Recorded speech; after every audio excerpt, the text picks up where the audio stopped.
Assalamualaikum warahmatullahi wabarakatuh. Innal hamdalillah nahmaduhu wa nasta'inuhu wa nastahdihi wa nastaghfiruh wa na'udzu billahi min shururi anfusina wa min sayyiati a'malina. Man yahdihillahu fala mudilla lahu wa man yudlil fala hadiya lahu. Asyhadu an la ilaha illallah wahdahu la syarika lah wa asyhadu anna sayyidana Muhammadan abduhu wa rasuluh. Allahumma salli wa sallim wa barik ala sayyidina Muhammadin al-fatihi lima ughliq wal khatimi lima sabaq nasir al-haqqi bil haqq wal hadi ila siratikal mustaqim sallallahu alaihi wa ala alihi wa ashabihi haqqa qadrihi wa miqdarihi al-azim. Allahumma nawwir bil kitabi basari wa atliq bi lisani wa shrah bihi sadri wa sta'mil bihi jasadi bi hawlik wa quwwatika fa innahu la hawla wa la quwwata illa bik. Subhanaka la ilma lana illa ma 'allamtana innaka antal alimul hakim wa la hawla wa la quwwata illa billahil aliyyil azim. Amma ba'du, alhamdulillah. Pada malam ni kita sambung lagi pengajian kita, kitab Munyatul Musalli atas anjuran Masjid Pelindung Utama Beserah, Kuantan, yang mana pengajian kitab ni secara tetap di sana.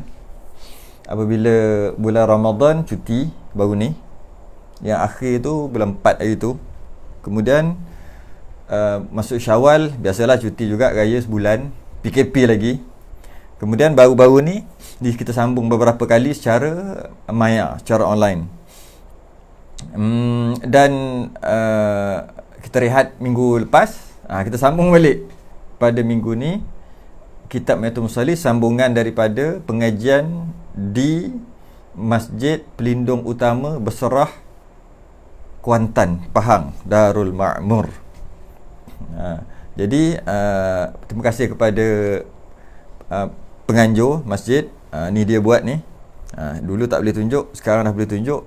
Ini dibuat cantik posternya. Terima kasih pada Haji Wan yang sangat berusaha. InsyaAllah lepas-lepas ni ada sambungan, insyaAllah. Ada sambungan. Maka kita berhenti pada muka surat 48. Yang siapa ada kitab yang warna hijau macam ni, muka surat 48 Rumi. Siapa yang ada warna satu lagi tu, bagi tahu muka surat apa. Ada satu lagi cetakan yang lain pula, warna lain. Itu ada muka surat dia lain sikit. Yang Rumi ni muka surat 48 yang warna hijau macam ni. Kalau yang Jawi, muka surat 16. Tu tempat saya tanda tu, muka surat 16, 3 daripada bawah. 3 daripada bawah.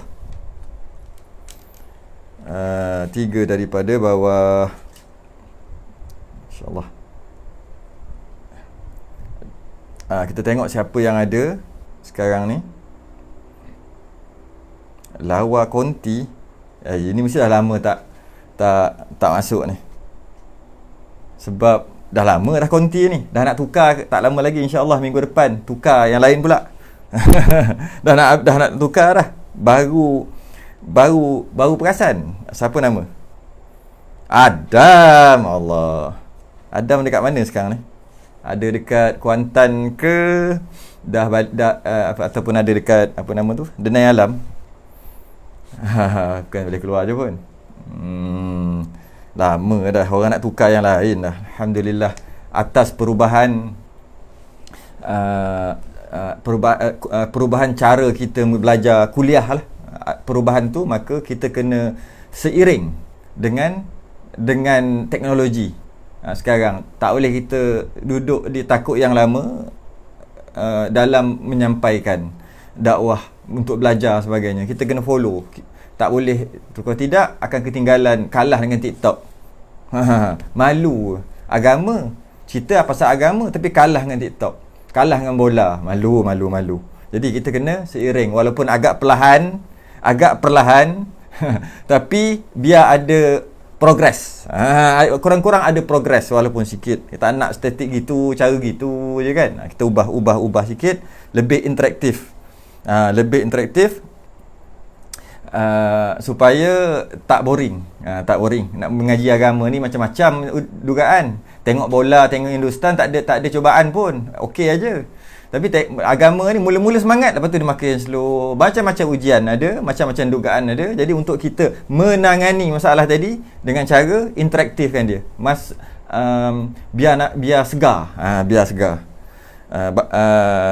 Lama perasan baru tegur. Okey. Baik, teruskan kita. Ya, betul. Ruziah Ma'ruf, betul. Biar perlahan. Sebab kita bukan target kepada teknologi itu. Kita hanya menggunakan teknologi je. Tapi bukan target ke situ. Tapi sebab tu dia lambat sikit progress. Tak naklah statik macam tu aja kan. Boring aja hidup macam tu aja. Kita ubah sikit mengikut peredaran semasa. Baik, kita masuk pada kitab kita. Buka semua dah. Muka surat 48 yang nombor 5. Nombor 5. Muka surat 48 nombor 5, ataupun muka surat yang itu yang Rumi, yang Jawi 16. Muka surat 16, 3 daripada bawah. Siapa ada kitab yang warna biru tu, yang ni kitab ni saya tunjuk. Kitab yang Ajiwan buat kan ni. Tu. Nampak tu? Yang tu kan? Itu mungkin lain. Saya tak tahu. Sebab kitab saya yang ini. Yang Rumi saya pakai yang ini. Dia lain sikit muka surat. Jadi pandai-pandailah cari. Cari kat apa? Cari kat mana? Cari dekat disunatkan sujud sahwi bagi masalah berikut. Disunatkan sujud sahwi dari masalah berikut. Yang pertama, kita tengok situ. Yang pertama, sunat sujud sahwi bila meninggalkan salah satu daripada sunat ab'ad yang 8. Yang kedua, kita dah bahas sebelum ni. Mengerjakan seperti perbuatan yang membatalkan solat dengan sengaja, tiada membatal dengan lupa. Kita dah bahas. Kemudian yang ketiga, memindahkan rukun qauli yang tiada membatalkan dia. Maksudnya dia pindah rukun qauli. Dia bagi contoh, baca Fatihah dalam rukuk, baca Fatihah dalam sujud, baca Fatihah dalam tahiyat. Maka sunat sujud sahwi tak sengaja lah ni.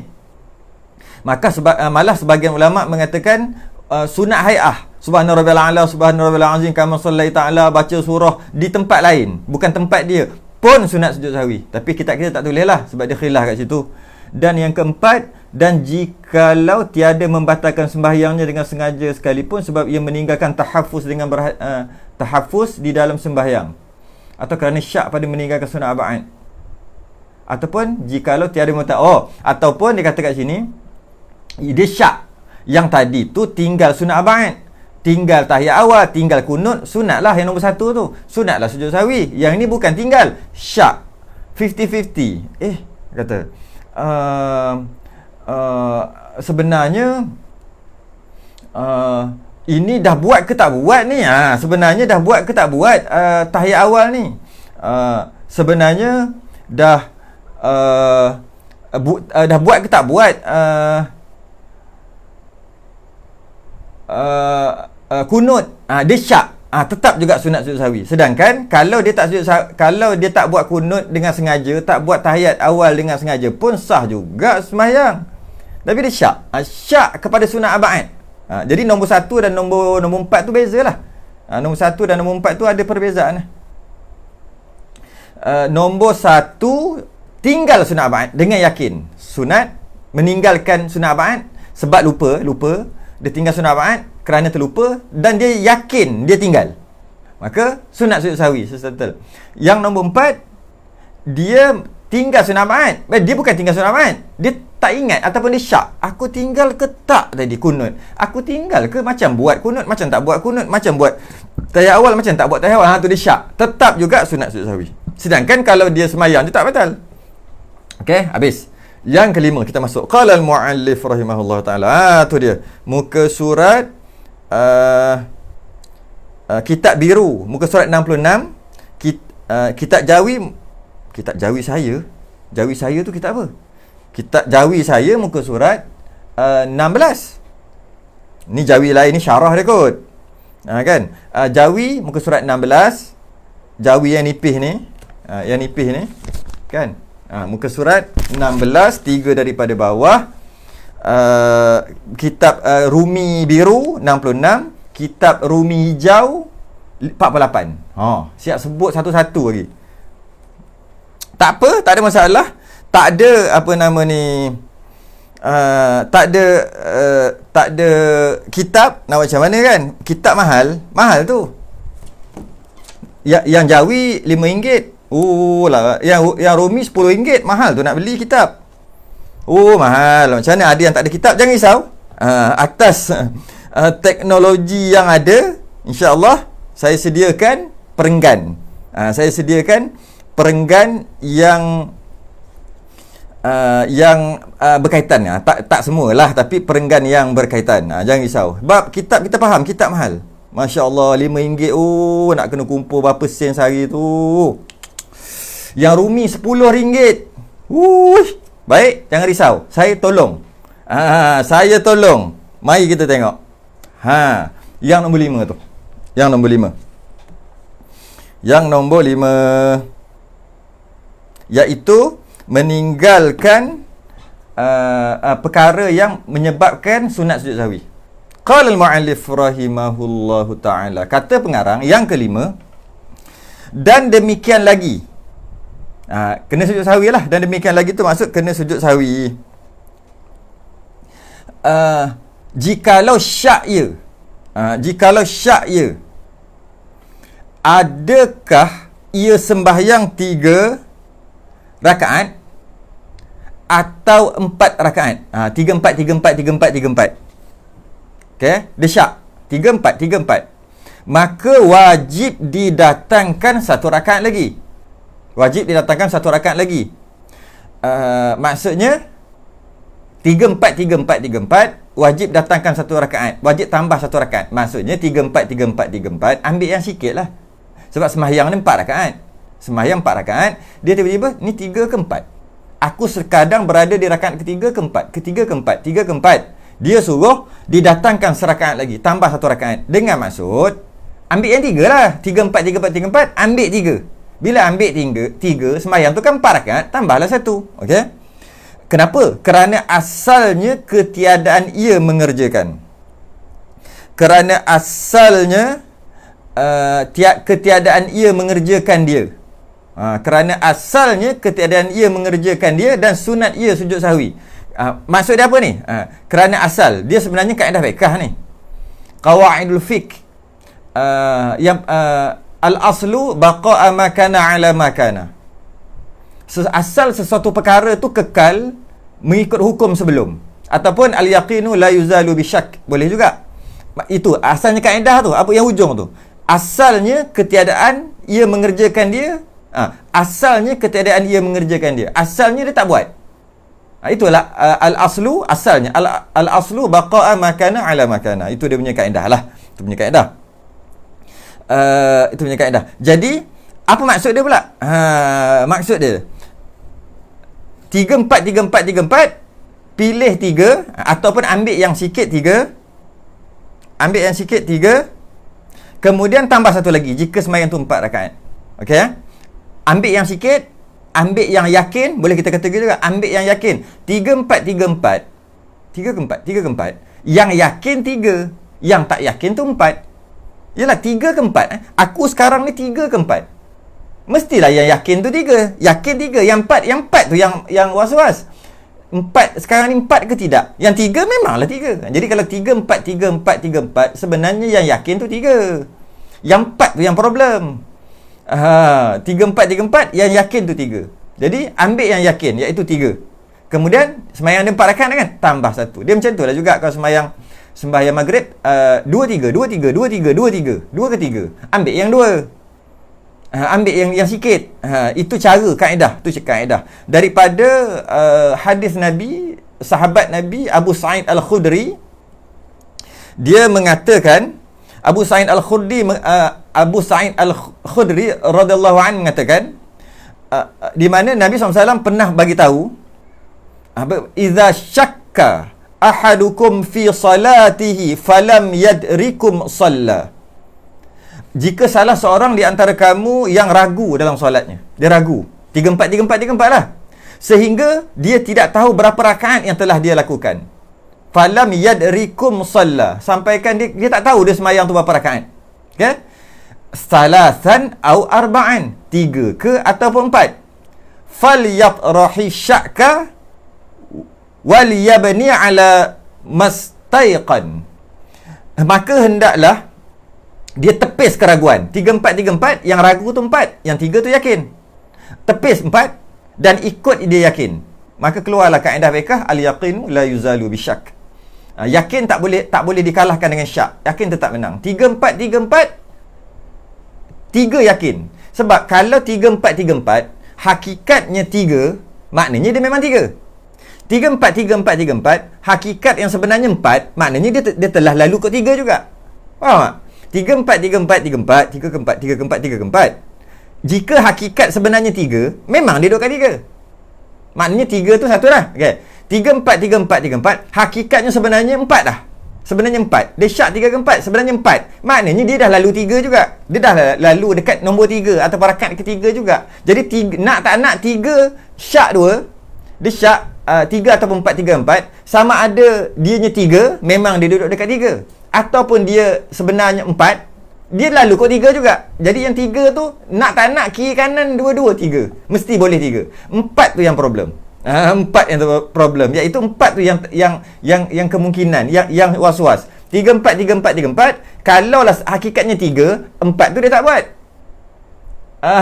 Maknanya tak adalah 4 tu. 34, hakikatnya sebenarnya 4, maknanya 4 tu dia buat. Jadi dalam dua pilihan tadi, satu 4 tak buat, satu lagi 4 dah buat. Sedangkan 34, jika hakikatnya 3, memang duk 3. Buatlah tu. 34, hakikatnya 4, memang 3 dah lalu. Nak jadi 4, kena 3 dulu. Itu maksud yakin 3. Itu maksud yakin 3. Jadi Nabi kata, fal yatrah, tepislah keraguan dan ambil tayqan, ambil yang yakin, ambil yang dia yakin, iaitu yang sikit lah, yang 3 tu. Thumma yasjudu sajdatain, kemudian sujud 2 kali, kita panggil sujud sahwi, qabla ay yusallim, sebelum salam.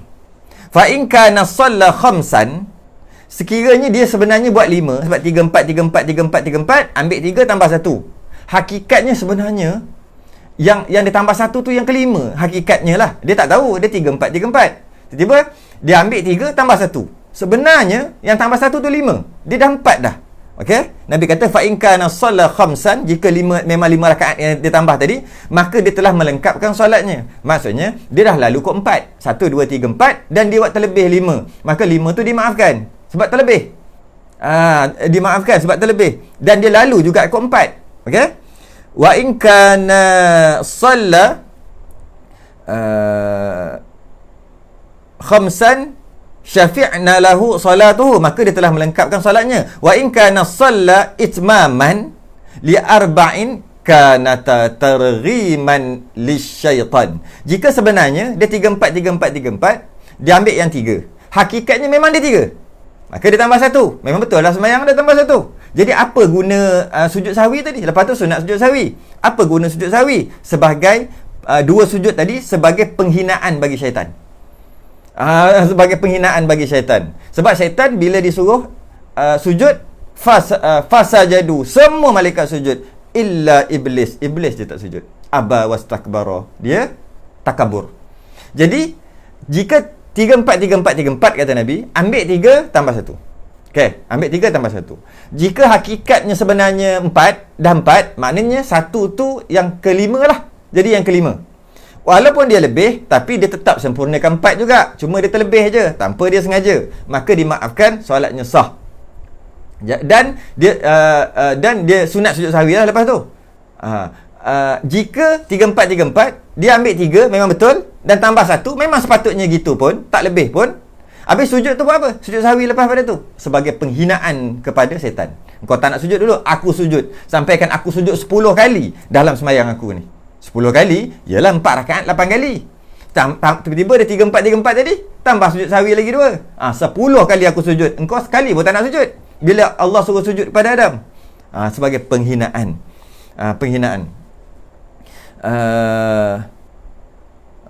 Jadi seorang sahabat lain nama Uthman bin Abi Al-As mengadu dia selalu diganggu syak ketika solat. Dia biasa semayang je 3-4 2-3 2-3 1-2, selalu jadi gitu. Nabi bersabda, itulah syaitan yang dipanggil khinzib, nama setan tu. Apabila engkau merasai gangguannya, mohonlah perlindungan daripada Allah. Bila rasa gangguan, minta perlindungan daripada Allah. A'udzubillahi minasyaitanirrajim, dan meludah ke sebelah kirimu 3 kali. Uthman berkata, aku melakukan hal itu lalu Allah menghindarkan syaitan daripadaku. Jadi apabila selalu kena gitu, kita ingat ni setan, nama khinzib ni setan, kita pun a'udzubillahi minasyaitanirrajim, ludah belah kiri 3 kali. Bukan ludah tui, bukan. Ludah macam buat isyarat ludah. Tu. Jangan keluar hilio pun. Buat ludah 3 kali. Adakah ketika sembahyang? Tak, lepas sembahyang. Bukan ketika sembahyang tu, lepas sembahyang. Meludah sebelah kiri 3 kali. Dengan niat, setan khinzib, aku minta perlindungan daripada Allah, daripada syaitan ni yang direjam kan. Syaitan yang direjam tu yang nama khinzib. Maka kata sahabat Uthman bin Abil As, dia kata, lepas tu aku tak ganggu dah. Geng-geng 3-4 syak 3-4 ni boleh amal. A'udzubillahi minasyaitanirrajim, niat nak melindung, aku melindung daripada kepada Allah daripada syaitan yang nama khinzib. Itu ludah 3 kali. Nabi ajar gitu.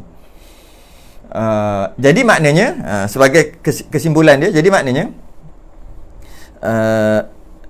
jika 3-4 dia panggil pergi datang 3-4, pergi datang 3-4, okey, yang tak berkesudahan sampai habis ni tak berkesudahan, maksudnya sampai ke salam duduk 3-4, caranya ambil 3, ambil yang sikit tambah 1, kerana dia ada kemungkinan lepas tu sujud sahwi. Kerana ada kemungkinan lah dia salah. Kan ada kemungkinan dia salah. Kalau dia syak sama juga 4-5 ke 5. Sekarang ni tengah rakyat berdiri ni. Aku 4 ke 5. Maknanya 5 tu yang syak. 4 tu dah garanti. Jadi teruskan sembahyang sebab 4 ke 5.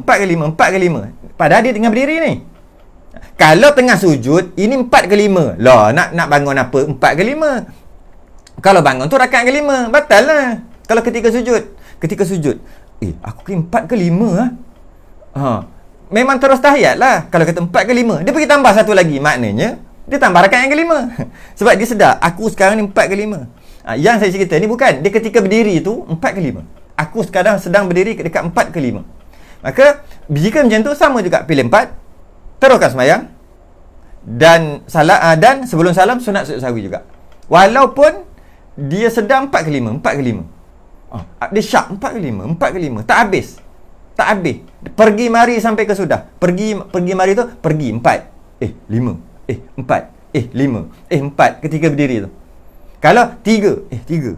4. Tambah 1 lagi. Dah tahu dah. Ambil 3. Ini 4, 5. Yang yakin 4. Dan sembahyang 4 rakaat aja, mana ada 5. Teruslah tahiyat. Maksudnya sempurnalah sembahyang tu. Tahiyat. Kemudian sunat juga sujud sahwi. Walaupun dia tak naik rakaat ke-5 lagi. Dia baru 4 ke 5, rukuk 4 ke 5. Sudah 4 ke 5. Sami Allahu liman hamidah 4 ke 5. Tak habis-habis. Tak settle. Maksud tak kesudahan. Duk fikir lagi sujud 4 ke 5. Duduk di antara sujud 4 ke 5. Sujud balik 4 ke 5. Habis nak buat apa? Tahiyat ke nak bangun rakaat ke-5? Mestilah tahiyat. Bangun rakaat ke-5, sembahyang apa 5 rakaat? Jadi terus tahiyat. Habis tu nak kira, dia mungkin, dia tak terlebih rakaat pun, tapi dia syak 4 ke 5. Dia syak 4 ke 5. Cuma, dia ambil 4 ke 5. Tetap juga ada sunat sujud sahwi. tetap juga ada kesunatan sujud sahwi. Allah, tersepak kamera pula. Okey. Jadi itu habis. Kita sambung lagi sikit. Sambung lagi baca bawah tu.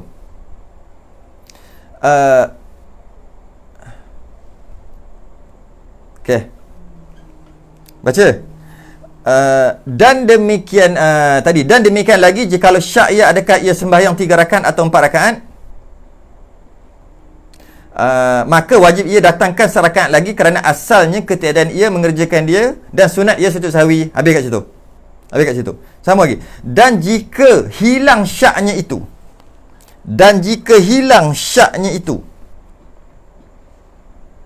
dari dahulu daripada salamnya, sebelum salam, okey, adalah ia rakaat yang keempat sekalipun kerana taraddud pada lebihnya.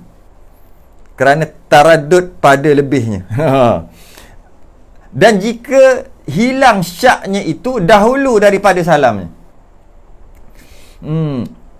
adalah ia rakaat keempat sekalipun. Okey. 3 4 3 4 3 4 3 4 3 4 3 4 3 4. Okey, ambil 3. Okey, ambil 3. Ambil 3 tambah 1 lagi. Okey. Tambah 1 lagi ni. Kemudian pada rakaat keempat dia sekarang 3 4 3 4 3 4 3 4. Okey, ambil 3 tambah 1 kan. Okey. Jadi dia pun tambah 1. Ketika rakaat keempat, dia kata, lah, baru dia dapat. Ketika rakaat keempat, dia syak tadi rakaat ketiga, 3 4 3 4 3 4, tambah 1. Ketika rakaat keempat, lah, dia kata, memang betul lah rakaat keempat, datang yakin. Tadi syak, betul lah rakaat keempat dah. 3 4 3 4 3 4, tambah 1. Bila tambah-tambah, dah berdiri, dah baca Fatihah, barulah datang. Ketika rukuk, barulah datang. Memang real punya 4 lah. Macam mana boleh apa? Boleh salah boleh was-was pula ni. Memang 4 betul lah ni, memang dah betul. Okey, memang dah betul. Okey, maknanya dia syak 3 4 pada rakaat yang ketiga. Dia yakin sebelum salam, rakaat keempat tu. Sama ada berdiri ke rukuk ke sujud tak kisahlah, sebelum salam, ketika rakaat yang keempat, dia datang yakin bahawasanya aku memang 4. Memang betul lah sembahyang 4 lebih pun. Masa rakaat ketiga tadi blur sikit. Maknanya dia tak buat salah apa-apa kan? Dia tak buat salah apa-apa. Sebab kebetulan 3 4 3 4 3 4 tambah 1. Jadi yang keempat. Kebetulan memang betul pun 4. Tapi walaupun kebetulan memang betul 4, tapi rakaat ketiga tadi engkau 3 4 3 4 juga. Bila naik rakaat keempat baru datang yakin tu. Okey. Oleh kerana macam tu, adakah dia disunatkan sujud sahwi? Tetap disunatkan sujud sahwi. Tu. Sekalipun dia kata, jika hilang syaknya dahulu daripada salamnya ia rakaat yang keempat sekalipun. Sekalipun tu nak bagi tahu bahawasanya jika dia syak tu hilang pada rakaat yang keempat. 3 4 3 4 rakaat ketiga, rakaat keempat yakin memang betul 4. Aku tak salah pun. Hilang syak dia rakaat keempat ataupun sebelum salam. Maknanya satu rakaat jugalah yang dia blur. 3 4 3 4 tu satu rakaat jugalah. Masuk rakaat seterusnya baru datang yakin tu. Betul dah. Aku tak buat salah pun. Tetap sunat sujud sahwi juga. Sebab apa? Walaupun belum bangun rakaat yang kelima lah. Belum bukan belum. Walaupun dia tak bangun rakaat kelima pun. Sebab 3 4 3 4 dia sebenarnya 3 tambah 1. Yakin. Betul lah. Memang betul 4 pun. Kan? Dia tak buat salah pun. Dan sunat sujud sahwi juga lepas tu. Ya. Kenapa? Kerana dia ada niat. Macam mana? Ataupun dia kemungkinan salah. Bukan dia niat, dia kemungkinan boleh salah. Iaitu kemungkinan boleh salah masa rakaat ketiga tadi, 3 4 3 4 3 4 3 4 3 4. Kalau dah 4 tahiyat, bila tahiyat tu ada salah. Jadi 3 ambil 3 tambah 1. Ambil 3 tambah 1. Rakaat keempat baru sedar ianya 4. Kena sujud sahwi juga. Kenapa? Kenapa? Macam mana kalau 3 4 3 4 3 4 sebenarnya 4. Hakikatnya pada ilmu Allah, hakikatnya 4. 3 4 3 4 3 4 hakikatnya 4 ketika rakaat ketiga ni. Tapi hakikatnya masa ketika tu dia 3 4 3 4 3 4 3 4, hakikatnya sebenarnya 4. Jadi dia kata Aku 3/4, aku ambil yang 3 tambah 1. Jadi dia ada niat nak naik rakaat yang seterusnya, iaitu kemungkinan boleh jadi 5 rakaat. Jika dia memang 4. 3/4, 3/4, 3/4, dia pilih 3. Kan? Dia pilih 3. Maka dia tambah 1. Dia pilih 3, dia tambah 1. 3/4, 3/4. Jadi kalau dia pilih 4, kalau dia pilih 3 tambah 1, sedangkan dia tak tahu yang sebenarnya berapa 3/4, dia ambil kaedah aja. Kalau hakikatnya 4, dia 3/4, 3/4, sebenarnya 4, dan dia niat nak tambah 1 tadi, dia telah berniat nak tambah rakaat. Rakaat yang ke-5 dia niat tak buat lagi, sebab dia ada niat tu. 3/4 ni susahlah sikit untuk faham. 3/4 dari segi hukum senang, untuk faham kenapa tu yang susah sikit. 3/4, 3/4, 3/4, okey, 3/4, 3/4, 3/4, kemudian naik rakaat yang keempat, yakin ianya rakaat keempat, dia tak masalah lah, tetap kena sujud sahwi. Itu setakat hukum ambil lah. Cuma nak faham kenapa. Tapi kenapa? Tak buat salah pun, cuma syak tadi je 3/4, tapi dapat sedar sebelum bagi salam. Rakaat keempat tu dah dapat sedar, memang betul. Jadi aku tak buat salah apa, syak biasalah. Kalau setakat nak faham gitu, silakanlah. Kalau nak faham lebih lagi, kenapa pula sedangkan tak buat salah, cuma syak rakaat ketiga, belum salam lagi pun, rakaat keempat dah yakin, patutnya tak perlulah sujud sahwi. Macam mana nak faham tu susah sikit. Ketika dia 3/4, 3/4, 3/4, dia ambil 3, sedangkan dia tak tahu 3 ke 4, dia ambil yang sikit ikut kaedah. Okey, dia tambah 1. Jika hakikatnya 3/4, 3/4 yang dia ambil 3, hakikatnya 4, dia tambah 1 jadi 5. Jadi 5. Jadi dia ada niat nak tambah yang satu lagi, yang menyebabkan jadi 5 rakaat. Kalau 3/4, 3/4, rupanya 3, tak apalah. Tapi dia ada niat tak nak tambah 1 rakaat? Ada kemungkinan tak rakaat tu jadi 5? Ada. Jika 3/4, 3/4 hakikatnya sebenarnya 4, dia tambah 1 lagi jadi 5. Tapi semua tu tak jadi sebab dia dapat sedar balik pada rakaat yang keempat. Rakaat yang seterusnya, baru sedar betul. Tetap dia ada niat nak tambah tadi. Yang itu fardu kifayah dah tu. Bukan fardu ain. Fardu kifayah dah. Yang penting 3/4, 3/4, 3/4. Ambil 3. Jika tak sedar sampai ke habis salam, ambil 3 tambah 1 lagi. Jika tak yakin sampai habis salam, settle sujud sahwi, sunat sujud sahwi. 3/4, 3/4, 3/4, sedar rakaat keempat pun sunat sujud sahwi juga, walaupun dia dah dapat sedar keyakinan tu. Sama je. Okey. Dia ada beza sikit. Dia syak 3/4. 3/4, 3/4, 3/4. Okey, dia ambil 3. Sebelum masuk rakaat keempat, masih lagi rakaat yang ketiga, dia yakin, memang 3. Kan? Maka tak ada sujud sahwi. Tak ada sujud sahwi. Tidak ada sujud sahwi. Maka tidak ada sujud sahwi. Macam mana? 3/4, 3/4, 3/4. Okey, 3/4, 3/4, 3/4 ada 3 keadaan. Saya ulang balik, biar banyak kali ulang. 3/4, 3/4, 3/4 tak dapat kepastian yakin sampai salam. 3/4, 3/4, 3/4 ambil 3 tambah 1 dan tak dapat yakin tu sampai salam, settle sunat sujud sahwi. Sebab 3/4 pilih 3 tambah 1 lagi. 3/4, 3/4, 3/4 sedar masa rakaat keempat bahawasanya memang betul, tak lebih pun. Dia syak ketika rakaat ketiga, yakin pada rakaat keempat memang real punya 4. Jadi aku tak buat salah, sunat sujud sahwi juga. Walaupun tak buat salah kan. 3/4, 3/4, 3/4 bukan sedar rakaat keempat, sedar ataupun yakin rakaat ketiga juga. Maknanya kejap je lah. Ketika dia qiyam, 3/4, 3/4, 3/4, rukuk je, betul lah 3. Nampak? Dia sedar rakaat ketiga tu, dia sedar pada pada rakaat itu. 3/4, 3/4, 3/4, dia ambil 3 tambah 1 kan. Bila dia sedar, kemudian dia sedar memang betul lah 3. Bila dia sedar? Ketika rakaat ketiga, tak naik rakaat keempat lagi, tak ada sujud sahwi, tak sunat sujud sahwi, malah batal semayang kalau sujud sahwi. Susah kan?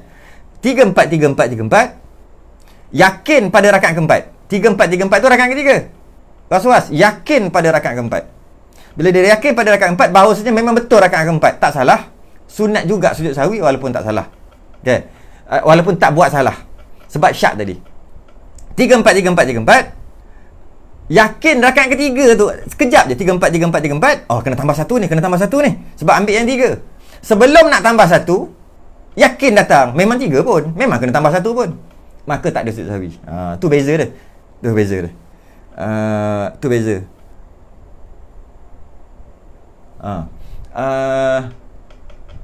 Okey. Habis lah. Habis lah tu. Habis lah tu. Kalau 3-4 yang mana macam tu lah. Jadi ada 3 keadaan besar. 3 keadaan besar. 3-4, 3-4, 3-4. Ambil 3 tambah 1. Lepas tu sunat sujud sahwi. Sebab apa? Sebab dia syak sampai ke salam. Dia tak tahu. Hakikatnya 3-4 pun tak tahu. Aku ikut kaedah je. Ambil 3 tambah 1. Sujud sahwi. Sebenarnya, hakikatnya, entah. Sampai ke semayang. Settle. Tu biasa kita buat lah. Nah, 3-4, 3-4, 3-4, 3-4. Ketika rakaat ketiga tu, 3-4, 3-4, 3-4. Sedar. Memang betul lah. Memang betul dah. Sedar bila ni? Sedar pada rakaat keempat. Oleh kerana panjang was-was syak dia tadi tu.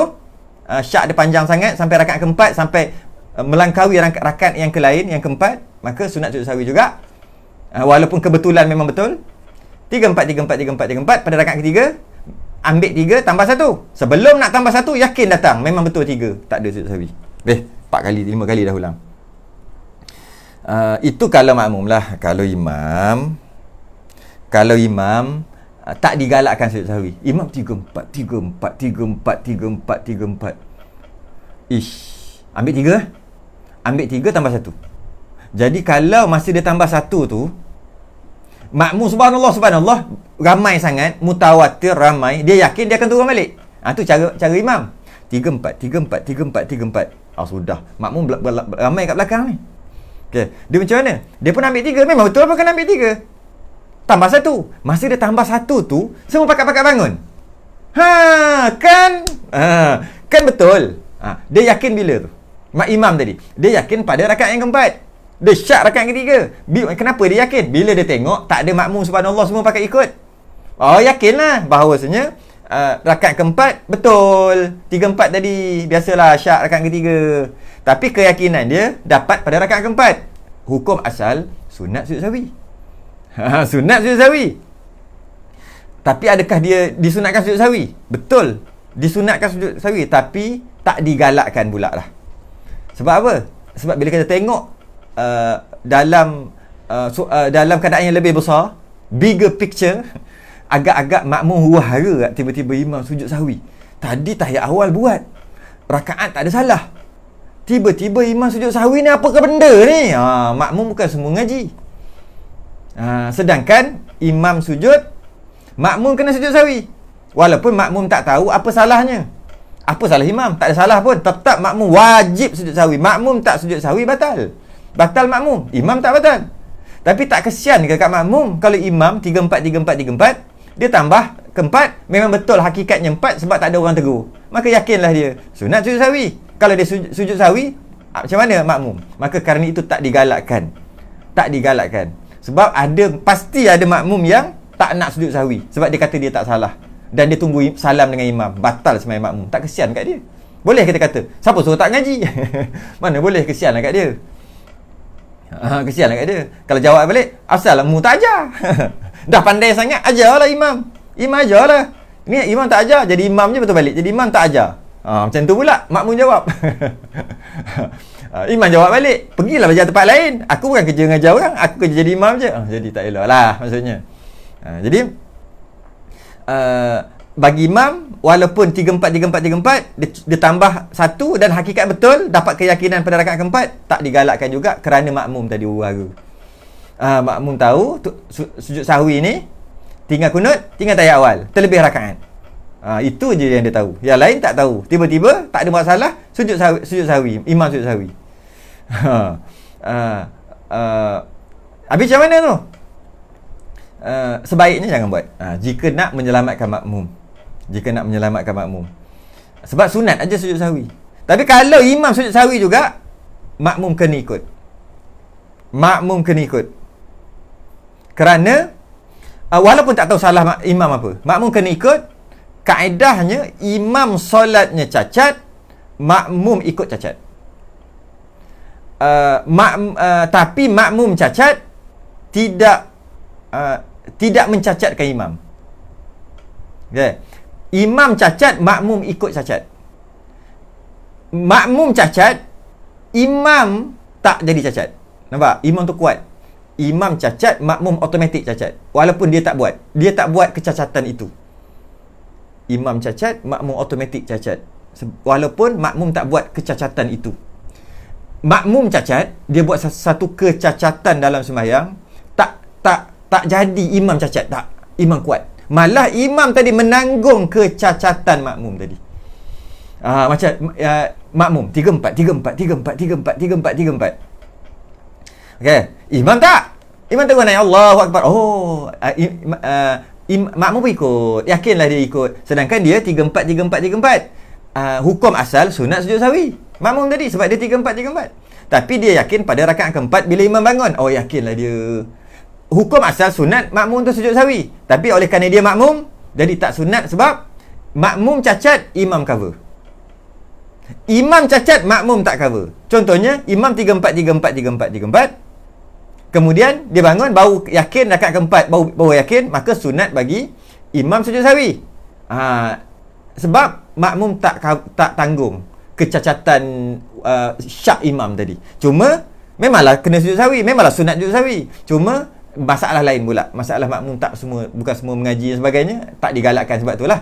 Bukan tak digalakkan hukum, kan? Tak digalakkan kerana tengok maslahat yang lebih besar, iaitu huru-hara makmum. Hukum asal sunat juga imam sujud sahwi. Sujud sahwi juga, sunat juga. Cuma memikirkan masyarakat. Jadi tak payah buatlah. Tak galak buat. Tapi sunat juga sujud sahwi sebenarnya.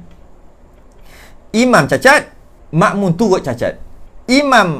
Makmum cacat, imam kekal tak cacat, malah menanggung kecacatan makmum. Makmum ada apa, tinggal apa-apa sunat-sunat, semua imam tanggung. Malah Fatihah makmum pun imam boleh tanggung kalau makmum tu masbuk. Kuatnya imam tu. Okay. Walaupun makmum tadi tu masbuk, tetap juga wajib sujud sahwi kalau imam sujud sahwi. Imam dia ada buat salah, ataupun imam buat salah tak baca tahiyat awal contoh, ataupun mungkin dia bukan tak baca tahiyat awal, dia 3-4 tadilah. Cuma tak baca tahiyat awal boleh nampak.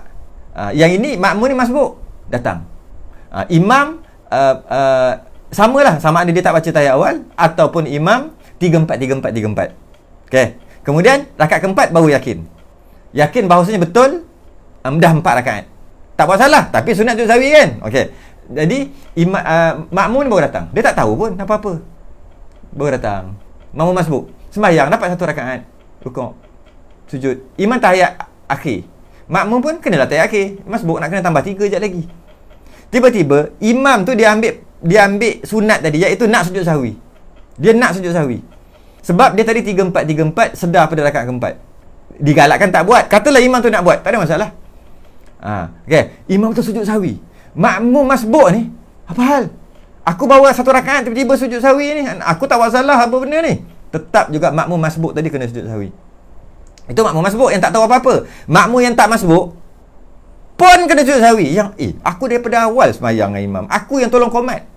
Imam takbir, aku tunggu takbir. Kenapa pula sujud sahwi tiba-tiba ni? Tak ada buat salah pun. Itu pun kena sujud sahwi. Makmum tu pun kena sujud sahwi. Makmum masbuk yang tak tahu apa-apa, aku tak bersalah. Aku baru datang 1 rakaat je dapat, nak kena tambah 3. Imam sujud sahwi, wajib juga sujud sahwi. Kalau makmum tadi sama ada makmum daripada awal atau makmum yang datang lambat masbuk tadi tak sujud sahwi, batal makmum. Batal makmum. Tu lah kesian tu, kata imam kalau boleh jangan. Kesian kat makmum. Kan? Makmum yang tak mengaji lah. Jadi makmum masbuk tadi macam mana? Dia datang, habiskan 1 rakaat, tiba-tiba imam sujud sahwi tanpa dia tak tahu apa salahnya. Dia tak tahu. Maka dia pun sujud sahwi. Makmum tadi pun sujud sahwi. Padahal 1 rakaat sujud sahwi, sujud, duduk, sujud. Duduk balik. Imam assalamualaikum warahmatullahi. Dia bangun, tambah 3 rakaat lagi. Okey. Sekarang ni imam cacat lah, kan? Tapi dia tak tahu cacat imam tu apa, tak tahu salah imam tu apa. Tak penting. Yang penting imam buat sujud sahwi, makmum kena buat walaupun masbuk. Dia pun bangun nak tambah 3. Sekarang ni imam cacat tak? Ya, imam cacat. Kalau orang masuk tengah-tengah, apa benda kata imam cacat ni? Saya cuma cakap dengan ringkas. Imam cacat, semayangnya yang cacat. Imam cacat, tapi dah sujud sahwi dah. Ya, betul. Dah sujud sahwi, imam dah sujud sahwi. Saya sebut tadi, imam cacat, makmum ikut cacat, kan? Imam cacat, makmum ikut cacat. Oleh kerana imam cacat, imam pun sujud sahwi, makmum wajib ikut, makmum masbuk wajib ikut. Okey. Bila makmum masbuk tadi naik tambah lagi 3 rakaat, 3 rakaat, sebenarnya kecacatan imam masih lagi ada dekat makmum. Kecacatan imam tu ada kat makmum lagi. Tadi kan dah sujud sahwi.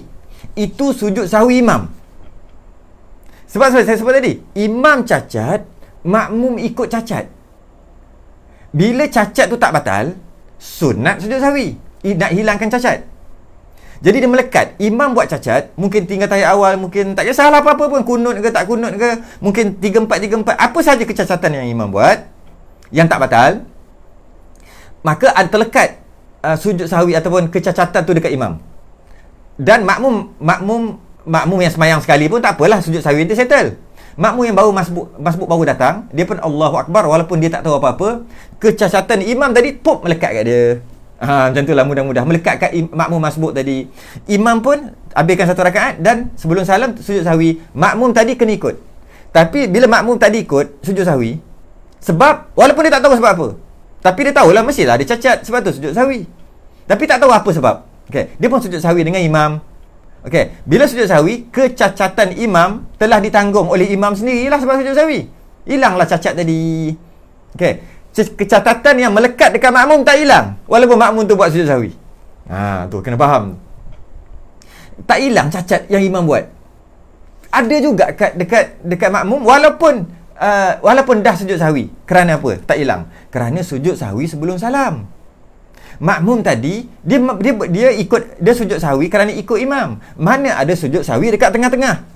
Nak tambah 3 ni, 1 rakaat betul sujud sahwi, betul tambah lagi 3. Mana ada kaedah gitu. Tapi kenapa makmum tu buat? Kena ikut imam. Aku makmum masbuk. Mana boleh tak ikut, nanti batal. Jadi ikut makmum tadi ikut terpaksa. Ikut tahiyat, makmum ikut imam sujud sahwi tadi, ikut terpaksa. Takut batal. Kerana itu tak tertanggal kecacatan imam buat tadi dekat makmum. Walaupun makmum tadi dah sujud sahwi, kerana tu sujud sahwi kena paksa. Sebab takut batal. Sujud sahwi bersama imam. Okey, makmum pun naik. Rakaat kedua, cacat ada atas kepala lagi. Kurang hajarnya imam. Sebab dia cacat, aku ada cacat. Tak apa, don't worry. Dah lah tu, dia sujud sahwi settle. Makmum lain yang tak masbuk sujud sahwi settle. Hilang cacat tu. Aku yang masbuk ni ada cacat lagi atas kepala. Walaupun aku tak tahu apa salah, aku pun tak bersalah. Dan aku sujud sahwi lah dengan imam, tetap tak hilang cacat tu. Rakaat kedua, tahiyat. Rakaat ketiga, rakaat keempat, sebelum salam, untuk hilangkan kecacatan yang imam buat tadi tu, makmum tadi sunat sujud sahwi sekali lagi. Padahal dia tak tahu salah apa, tak tahu salah imam apa. Maka dia buat mudah-mudah, bahasa mudah-mudah 4 kali lah, ataupun 2 kali lah sujud sahwi. 2 set, 2 kali sujud sahwi. Sujud sahwi pertama ikut imam, itu hukumnya wajib, tapi tak menghilangkan kecacatan yang imam buat tadi, yang melekat dekat makmum, tak hilang. Tapi wajib hukumnya. Sebab imam buat, makmum wajib buat. Makmum tak buat, makmum batal. Kemudian bila kecacatan tu dah ada dekat makmum, kemudian makmum dah nak habis sembahyang, dah nak salam, untuk hilangkan kecacatan yang imam buat, maka makmum tadi sunat sujud sahwi. Ini sunat, tak wajib, sunat. Sunat sujud sahwi sekali lagi. Sujud sahwi 2 kali dan bagi salam, barulah hilang kecacatan yang imam buat, yang makmum masbuk tadi pun tak tahu apa benda. Okey. Panjang. Saya jarang sebut apa ni dalam bab tu. Biasa berhenti dekat sujud sahwi situ aja. Tak sampai ke sini. Tak sampai bahas ni sampai ke sini. Kali ni terasa nak bahas sampai ke sini. Sampai ke makmum masbuk tadi. Okey. Jadi maknanya habis tu kalau dia tak sujud sahwi sekali lagi yang sunat tadi tu, sebelum makmum masbuk tadi salam, dia tak sujud sahwi, kan dah kata sunat.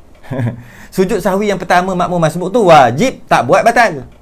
Sujud sahwi yang kedua sebelum salam makmum tadi tu, yang masbuk tadi lepas tambah rakaat tu, sunat. Bila sunat tak payahlah tanya batal tak batal kalau tak buat. Dah kena nama sunat. Macam itulah. Allah. Sebab tu lah kena jaga betul-betul imam ni.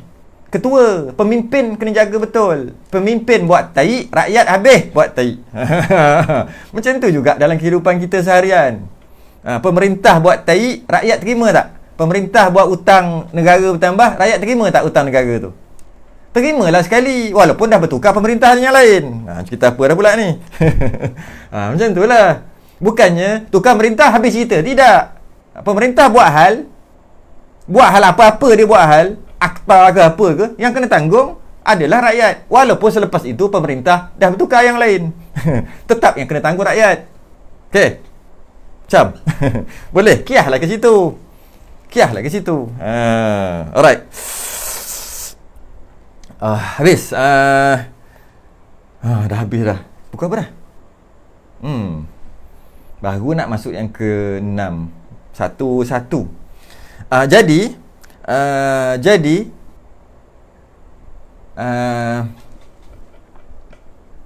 okey, ada beberapa poin lagi. Macam mana kalau dia syak tu 34 tu selepas salam. Macam mana pula? 34 tu selepas salam. Macam mana pula?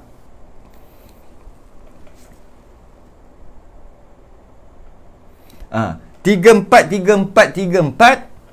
selepas salam.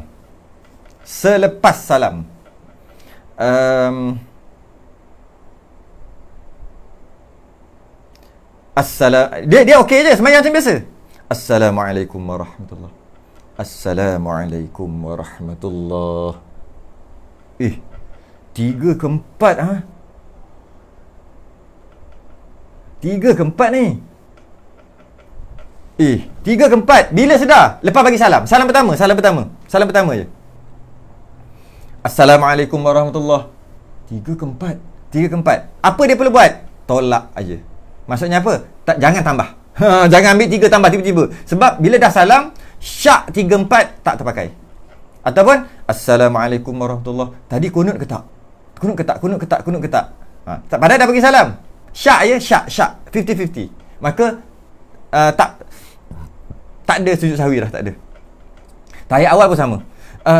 Assalamualaikum warahmatullahi. Tadi tahiyat awal ke tak? 50-50, 50-50. Syak tak terpakai.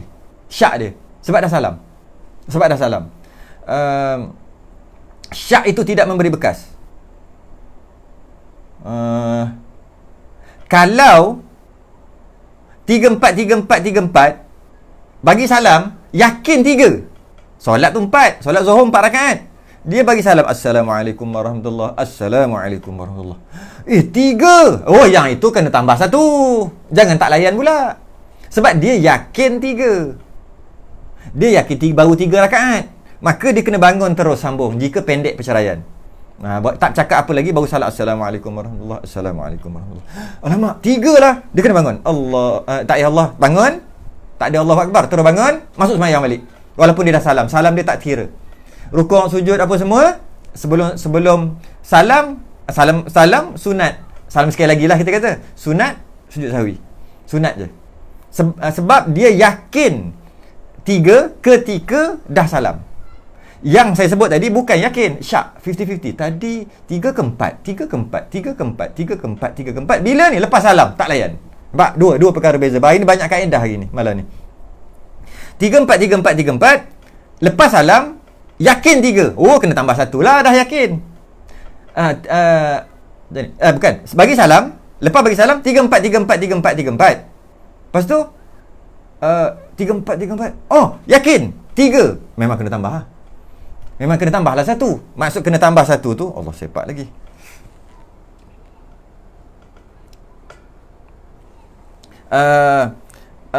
Tiga empat.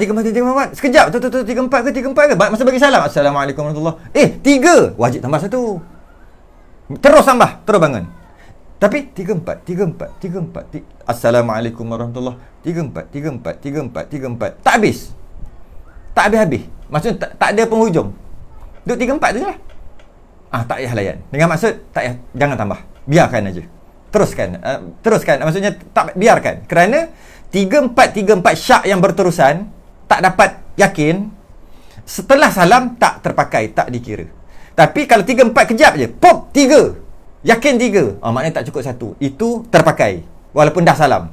Terpakai kena tambah 1. Dengan syarat jangan masa lama sangat lah. Lama sangat sampai 10-20 minit. Nak sambung tak boleh dah, sembahyang balik lah. Itu kalau masalah lepas salam. Lepas salam 3-4 tak kesudahan, abaikan. Anggaplah sembahyang tu sempurna. Okey? 3-4 sekejap aja, top 3, maknanya garanti yakin tak cukup, tambah terus jika pendek perceraian, tak lama masa, tak bercakap banyak. Kalau bercakap banyak, sembahyang balik. Kalau dah lama masa, sembahyang balik. Okey, habis. Sebab lepas salam lah kan. Kalau dia syak dua perkara, dia syak niat ataupun takbiratul ihram, tak sah solat, sama ada sebelum salam ataupun selepas salam. Ini sikit kaedah lagi, iaitu dia tadi Allahu Akbar sembahyang. Ketika dia dalam sembahyang, tadi aku takbiratul ihram ke tak? Dia maksud nak sembahyang kan Allahu Akbar, kan? Allahu Akbar. Tengah rakaat ketiga, tadi takbiratul ihram ke tak? Ada ke orang gitu? Mungkin tak logik lah. Ada ke orang nak sembahyang tak ada Allahu Akbar, terus letak tangan gitu? Mana ada? Kalaulah kata ada, tadi aku takbiratul ihram ke tak? Takbir Allahu Akbar mula-mula tadi, takbiratul ihram ke tak? 50-50 lah. Lepas tu rakaat ketiga, batal terus. Dia tak ada dah, tak ada kira dah, batal terus. Sebab syak. Takbiratul ihram, mana boleh syak? Dia syak. Ataupun niat.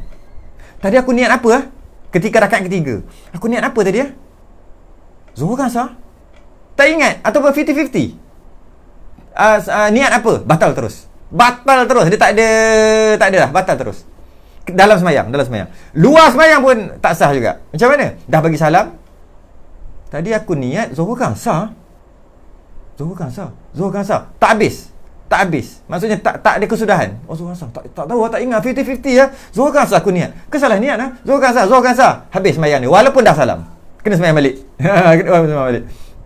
Tapi kalau tapi kalau dia ingat 3-4 lepas salam, tak payah sembahyang dah. Tak boleh dah ada sembahyang. Tak boleh nak sambung dah. Kira sembahyang dah sah. Itu dalam masalah 3-4.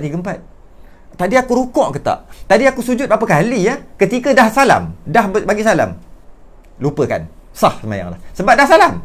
Tapi masalah niat, masalah takbiratul ihram, sebelum salam ke, lepas salam ke, was-was 50-50, bukan batal, habis sembahyang.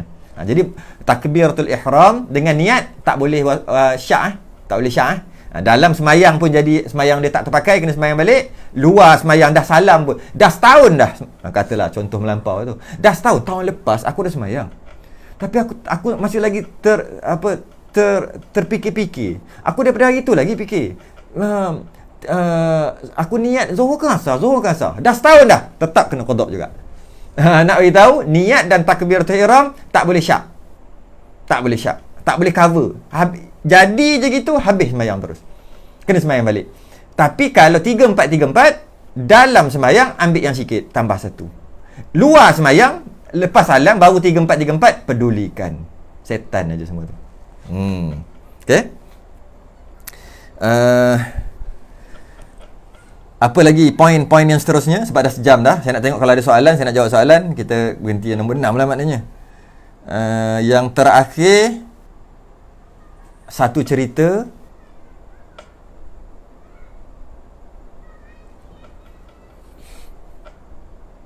Okey, sikit dobek dia. Ketika dia syak ataupun niat ataupun takbiratul ihram tadi, tadi aku zuhur kan asar. Ketika dalam sembahyang, luar sembahyang, lepas salam, zuhur kan asar, memang kena qada lah, kena sembahyang baliklah.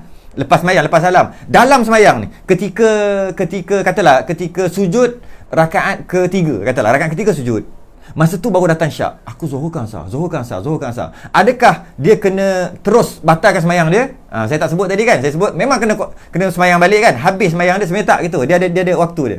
Ketika dia sujud, ketika dia sujud, tadi zuhur kan asar. Dia syak kan? Umum kata sembahyang dah tak pakai dah. Sebab dia syak pada niat ataupun syak pada takbiratul ihram. Tadi aku takbiratul ihram ke tak? Memang teruk sungguh tu, kan? Dia syak zuhur kan asar ketika sujud, kan? Dan dia duduk di antara sujud, baru batal. Maksudnya dia pergi ke rukun seterusnya, baru batal sembahyang dia dah. Bukan batal lah, dia kena sembahyang balik lah. Tak sah dah sembahyang dia. Sebab dia syak syak pada niat ataupun takbiratul ihram tadi ketika satu rukun tak batal lagi. Dia berpindah ke rukun lain baru batal. Tapi kalau ketika sujud tu, tadi aku niat zuhur kan sah 50-50. Tapi tak batal lagi ni. Betul zuhur betul dah. Betul dah. Dalam keadaan dia belum pergi ke rukun seterusnya, tak apa, dimaafkan. Tu baru dia punya tepat, dimaafkan. Sebab sekejap. Jadi jangan pergi rukun ke seterusnya jika syak pada niat ataupun takbiratul ihram. Syak pada niat ataupun takbiratul ihram, jangan pergi ke rukun seterusnya. Pergi batal dalam keadaan syak. Dalam keadaan syak. Itulah. Tu pun detail pun fardu kifayah dah tu sebenarnya. Yang terakhir cerita, Abilah siapa ada soal boleh soal ya, saya nak tengok. Macam tak ada soalan je hari ni. Tak ada soalan, kita boleh tutup terus.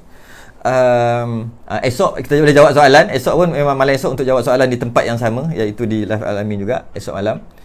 Yang terakhir saya nak cerita pada suatu ketika dahulu ada seorang ulama,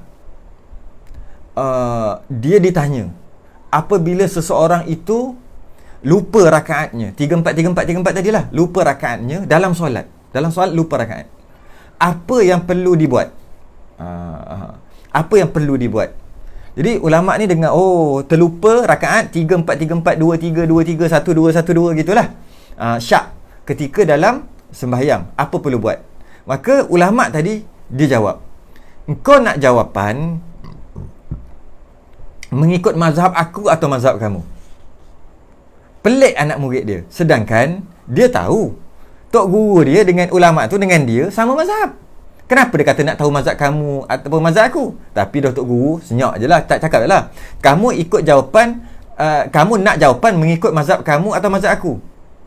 Dia tak berani nak jawab anak murid dia. Akhir sekali tok guru dia jawab, pada mazhab kamu, jika syak 3-4, pilih yang sikit, iaitu yang 2-3, pilih 2-1-2, pilih 1. Kemudian sebelum salam sunat sujud sahwi. Itu ikut mazhab kamu. Jadi beramallah begitu. Anak murid dia tak berhati. Dia kata, tadi kata ada mazhab aku dan mazhab kamu. Apa mazhab tuan guru? Tanya ulama tu. Habis tu mazhab satu lagi. Dia kata, pada mazhab aku, kata ulama tu, pada mazhab aku, orang yang macam ni lupa rakaat ketika dalam sembahyang hendaklah disebat. Dia terkejut. Ini mana punya hukum? Hendaklah disebat. Dia kata, hei, ada pula mazhab macam tu, lupa rakaat kena sebat. Dia kata, ada, itu mazhab aku. Dia kata, bagaimana seseorang hamba sedang menghadap Tuhannya dengan mengucap wajah tu, aku hadapkan wajah aku, wajah tu wajhiyalillazi fataras samawati wal ard, yang buat, yang cipta langit dengan bumi yang maha besar ni, dengan cakrawala. Dia siapa? Wajah tu wajhiyalillazi fataras sama, aku menghadapkan wajah aku kepada Tuhan yang cipta langit dan bumi, maha berkuasa. Sedang menghadap, solat kan menghadap Allah kan, sedang. Tiba-tiba dalam keadaan menghadap gitu boleh lupa. Macam mana punya orang ni? Maka kesalahan itu sangat besar, maka kena sebat. Istilah yang dipanggil hasanatul abrar sayyiatul muqarrabin. Bagi orang lupa rakaat, biasa kita manusia lupa, maka ambil yang sikit, tambah satu, kemudian sujud sahwi. Sebab manusia boleh. Bagi orang kebiasaan macam kita, hasanatul abrar, orang kebiasaan, kebanyakan macam kita, okey je. Okey je. Tapi sayyiatul muqarrabin, bagi orang yang muqarrabin, yang hampir pada Allah, yang faham tentang Allah, kenal Allah, dia itu adalah satu sayyiat, satu dosa yang besar. Bagi dia dosa yang besar, maka kena sebat. Sebab sedang menghadap Allah boleh ingat dunia, sedang menghadap Allah boleh lupa rakaat. Apa ni? Ketika dalam atas dunia, dalam satu hari penuh dengan dunia, tiba-tiba dalam sembahyang yang 5-10 minit pun kau ingat dunia, sedang menghadap Malikul Mulk, raja segala raja. Macam mana boleh lupa? Memang layak untuk disebat. Cerita. Maksudnya mazhab kamu dan mazhab aku tu, maksudnya makam kamu dan makam aku. Mengikut makam kamu, selesailah sembahyang kamu dengan tambah satu lagi dan sujud sahwi, maka hilanglah kecacatan. Bagi makam aku, itu adalah kecacatan, malah ianya dosa yang besar, kerana tak sedar diri, hamba buat macam Tuhan pula sampai boleh lupa kau ingat kawan-kawan kau ke sembahyang, contoh gitu, maka perlu disebat supaya tak berlaku lagi. Last tu ceritalah. Last tu cerita. Wallahu a'lam. Maka kita habis yang ini, saya tunjuk jap. Yang ini yang kelima kita habis. Maka kita masuk yang keenam, dan demikian lagi sunat sujud sahwi tu pada akan datang sebab ada soalan dah. Okey.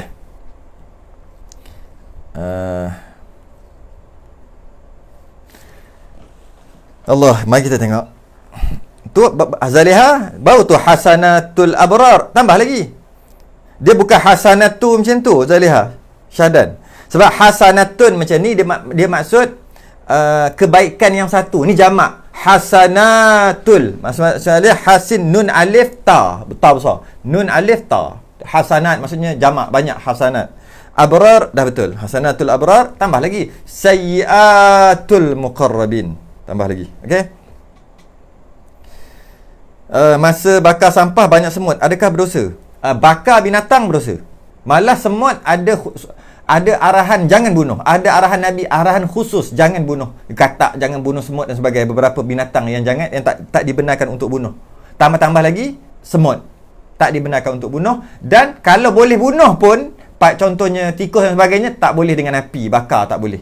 Jadi semut pun tak boleh bakar. Tapi kalau dia terbakar, nak macam mana dia dekat situ, nak macam mana? Tak perlulah nak pergi selamatkan. Selamatkan habis padam lah gitu. Jadi maksudnya tak boleh ambil semut bakar. Tapi kalau bakar-bakar tiba-tiba dia ada kat situ, tak apa. Pandai-pandai dia lagi, tak apa. Yang tak boleh membakar semut. Bukan semut yang terbakar. Semut yang terbakar tak ada masalah. Membakar semut tu yang tak boleh. Tu baru cantik Zaliha. Hasanatul abrar tu baru cantik. Okey. Hilang dalam punca. Masya Allah, macam mana dalam punca pun boleh hilang. Nama pun mantap Pak Abu. Nama dia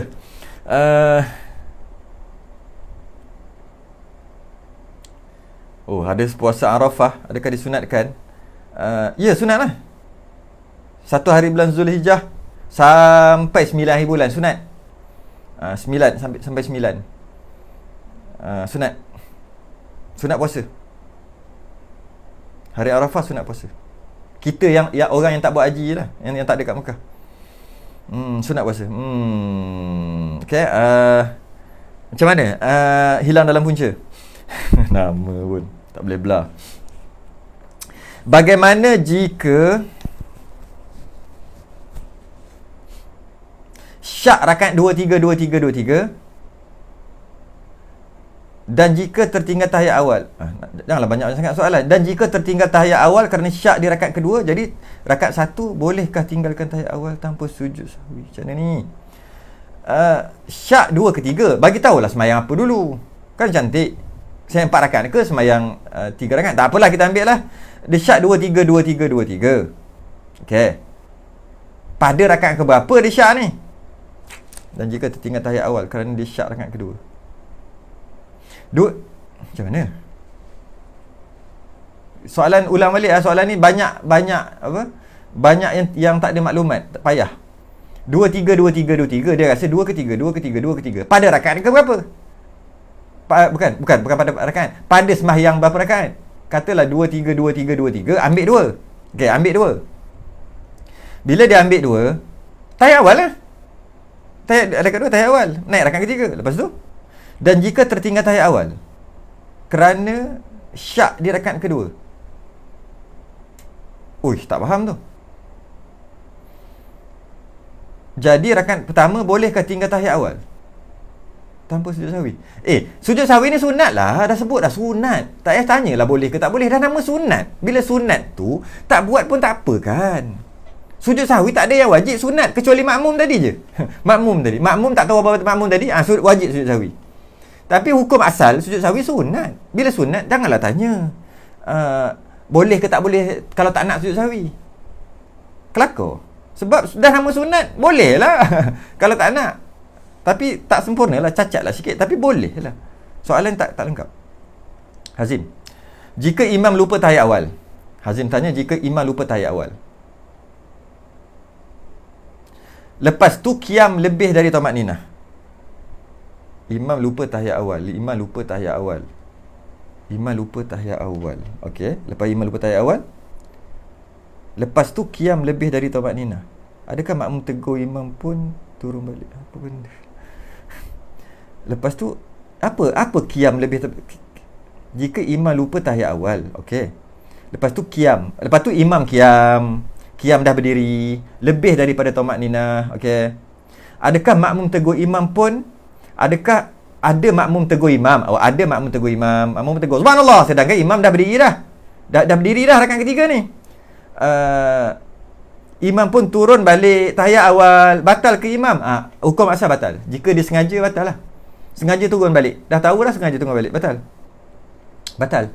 Sebab dah berdiri rakaat ketiga, tak boleh turun balik. Batal. Imam tu batal. Makmum tu kenapa pergi tegur? Dah imam berdiri, cukup lah. Macam tu lah kan. Tapi tak salah pun dia tegur. Tak batal makmum. Tapi imam yang batal sebab imam turun. Lepas tu sekarang ni okey, ada beberapa keadaan. Pertama, imam naik rakaat ketiga dan naik Allahu Akbar, makmum pun subhanallah. Okey, sepatutnya tak payah dah, imam dah berdiri, tak payahlah kan. Tak apalah, makmum subhanallah. Okey. Makmum yang subhanallah tu makmum subhanallah dan makmum kat belakang ada makmum subhanallah. Makmum dah, imam dah naik rakaat ketiga. Ada makmum subhanallah. Okey. Dan ada makmum kekal duduk tahiyat awal, dia duduk walaupun imam naik, dan ada makmum naik rakaat ketiga. Tu biasa jadi. Dia akan jadi macam tu. Imam naik rakaat ketiga, makmum subhanallah, ramai-ramai makmum, ada yang makmum tak bangun, duduk juga tunggu imam turun. Ada yang makmum dah naik, dah siap naik. Okey. Kemudian imam turun. Lepas dia dengar subhanallah, dia turun, imam batal. Settle, imam batal. Sebab imam dah naik, dia tak boleh turun walaupun subhanallah banyak kali pun. Dia tak boleh turun dah. Okey. Imam batal, settle. Makmum tadi, dia kata kat sini, lepas tu makmum yang dah qiyam pun turun tahiyat juga, batal juga makmum tadi. Yang dah naik, yang dah ikut imam, dia turun. Makmum yang turun balik tu pun batal sama macam imam. Sebab makmum tadi tak boleh turun dah. Bila imam dah batal, dia mufarakah je, dia biar je, dia teruskan sembahyang. Tapi dia pergi turun juga dengan imam. Sebab imam turun, dia turun. Maka makmum tadi pun batal, settle. Ada satu lagi. Okey, ada satu lagi makmum. Macam mana makmum yang tak bangun lagi, duduk je? Allahu Akbar, subhanallah. Ataupun bila subhanallah, imam dah berdiri ni, ada makmum, separuh makmum duduk juga, tak bangun-bangun. Separuh makmum bangun. Makmum yang bangun ni bangun. Okey lagi, tak ada masalah lagi. Imam turun, imam batal. Makmum yang ikut imam bangun pun turun, makmum pun batal. Soalan, yang duduk tadi macam mana? Yang makmum duduk tadi batal sembahyang juga. Yang tak bangun batal. Kecuali dia mufarakah. Tak batal. Makmum tadi pun batal. Kerana bila makmum tadi batal? Masa tu masa bila? Okey. Imam Allahu Akbar, tak tahiyat awal. Makmum Allahu Akbar, duduk tahiyat awal. Imam bangun rakaat ketiga, makmum duduk tahiyat awal. Bila makmum yang duduk tahiyat awal ni mati? Bila makmum yang duduk tahiyat awal ni batal? Bila? Kadar agak lama sikit. Kita boleh kata 3 saat lah. Mudah-mudah katalah 3 saat. Tak ada dalam kitab tulis 3 saat. Saya nak beritahu adatnya 3 saat. Macam mana? Imam Allahu Akbar, dia pun Allahu Akbar, duduk. Satu. Tak kisahlah dia subhanallah ke, dia baca tahiyat ke, dia buat apa tak kisah. Janji dia tak ikut imam. Dia kata imam bangun. Apa hal pula imam ni? Bangun rakaat ketiga, tak tahiyat awal, dia pun duduk. Duduk juga. Dia baca tahiyat ke, dia tak baca ke, dia subhanallah ke, dia tak subhanallah ke, tak kira. Yang penting dia duduk. Okey, dia duduk. Imam bangun ni. 1, 2, 3. Makmum duduk tadi batal. Batal. Makmum yang berdiri dia tak batal. Tak batal lagi. Tiba-tiba imam turun, imam batal. Makmum turun, makmum batal juga. Nampak? Maknanya makmum yang duduk tu batal dulu daripada makmum yang turun tadi. Makmum yang subhanallah, contoh subhanallah, tak bangun ni. Imam bangun dah, dia tak bangun. Subhanallah. Okey, makmum yang subhanallah tu duduk ni. Dia tengok imam tak turun-turun. Subhanallah. Makmum tadi batal, yang subhanallah tu batal dah. Bukan masalah subhanallah, masalah dia duduk tu lama. Makmum yang sebelah ni, At-tahiyah. Batal. Batal. Makmum yang belah sana, aku nak baca tahiyat ke tak? Tapi imam bangun. Tu. 2, 3. Lebih kurang 3 saat. Agak lama. Batal juga. Makmum yang bangun terus tadi, tak batal. Terbaik. Tak batal. Imam, terbaik. Tak batal. Tiba-tiba turun. Balik. Tahiyat. Batal imam. Makmum, apa mau buat? Duduk diam-diam. Kau semayang je. Mufarakah. Semayang. Imam dah batal. Semayang seorang. Baru sah. Tapi habis semua pakat-pakat duduk. Aku nak buat apa? Duduk juga. Batal. Habis semua batal. Namanya jemaah batal. Satu jemaah batal. Patutnya cara imam dan makmum macam mana? Macam tadi. Jadi sepatutnya bila imam dah Allahu Akbar berdiri, tak ada subhanallah dah. Takut imam imam turun jadi huru-hara. Sepatutnya tak payah subhanallah. Bila nak subhanallah? Ketika imam Allah, ni rakaat ketiga ni, nak naik rakaat ketiga ni. Allah, sepatutnya Allahu Akbar. Sepatutnya gitu. Tiba-tiba imam Allah, panjang bunyi ni. Imam lupa tahiyat awal ni. Masa ni makmum subhanallah. Kerana masa ni makmum subhanallah kerana imam on the way. On the way. Subhanallah, on the way boleh. Jadi imam break ketika on the way tu, turun balik tak apa. Tapi masa ni je boleh subhanallah. Allah, subhanallah akbar. Tak ada subhanallah dah makmum. Kalau dia subhanallah tak batal. Tak batal. Tapi nak subhanallah pun kena ada cara. Itu pelajaran lepas 2-3 hari lepas. Saya dah panjang dah 2-3 kali dah cerita. Jadi bangun bila imam bangun, makmum jangan subhanallah dah. Kalau makmum subhanallah juga, tak ada masalah, tak batal. Sebab baru 1 saat, 2 saat. Masuk je lama sikit, 3 saat, 4 saat, batal juga makmum. Bukan sebab subhanallah, sebab duduk lama. Patut tak payah dah subhanallah, terus bangun je ikut imam patutnya. Sebab bimbang takut kalau subhanallah. Makmum, imam tahu tak boleh turun, tapi ramainya subhanallah ni, Allah sudah duduk, batal. Kerana makmum tak bagi can dekat imam. Patut biarlah, dah bangun dah. Lagipun sunat kalau lepas pada tu sebelum salam tak sujud sahwi pun sah. Sunat kan tahiyat awal. Jadi janganlah mencelarukan imam.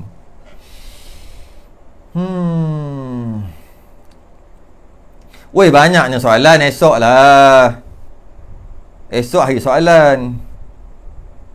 Ingat nak 3-4 je.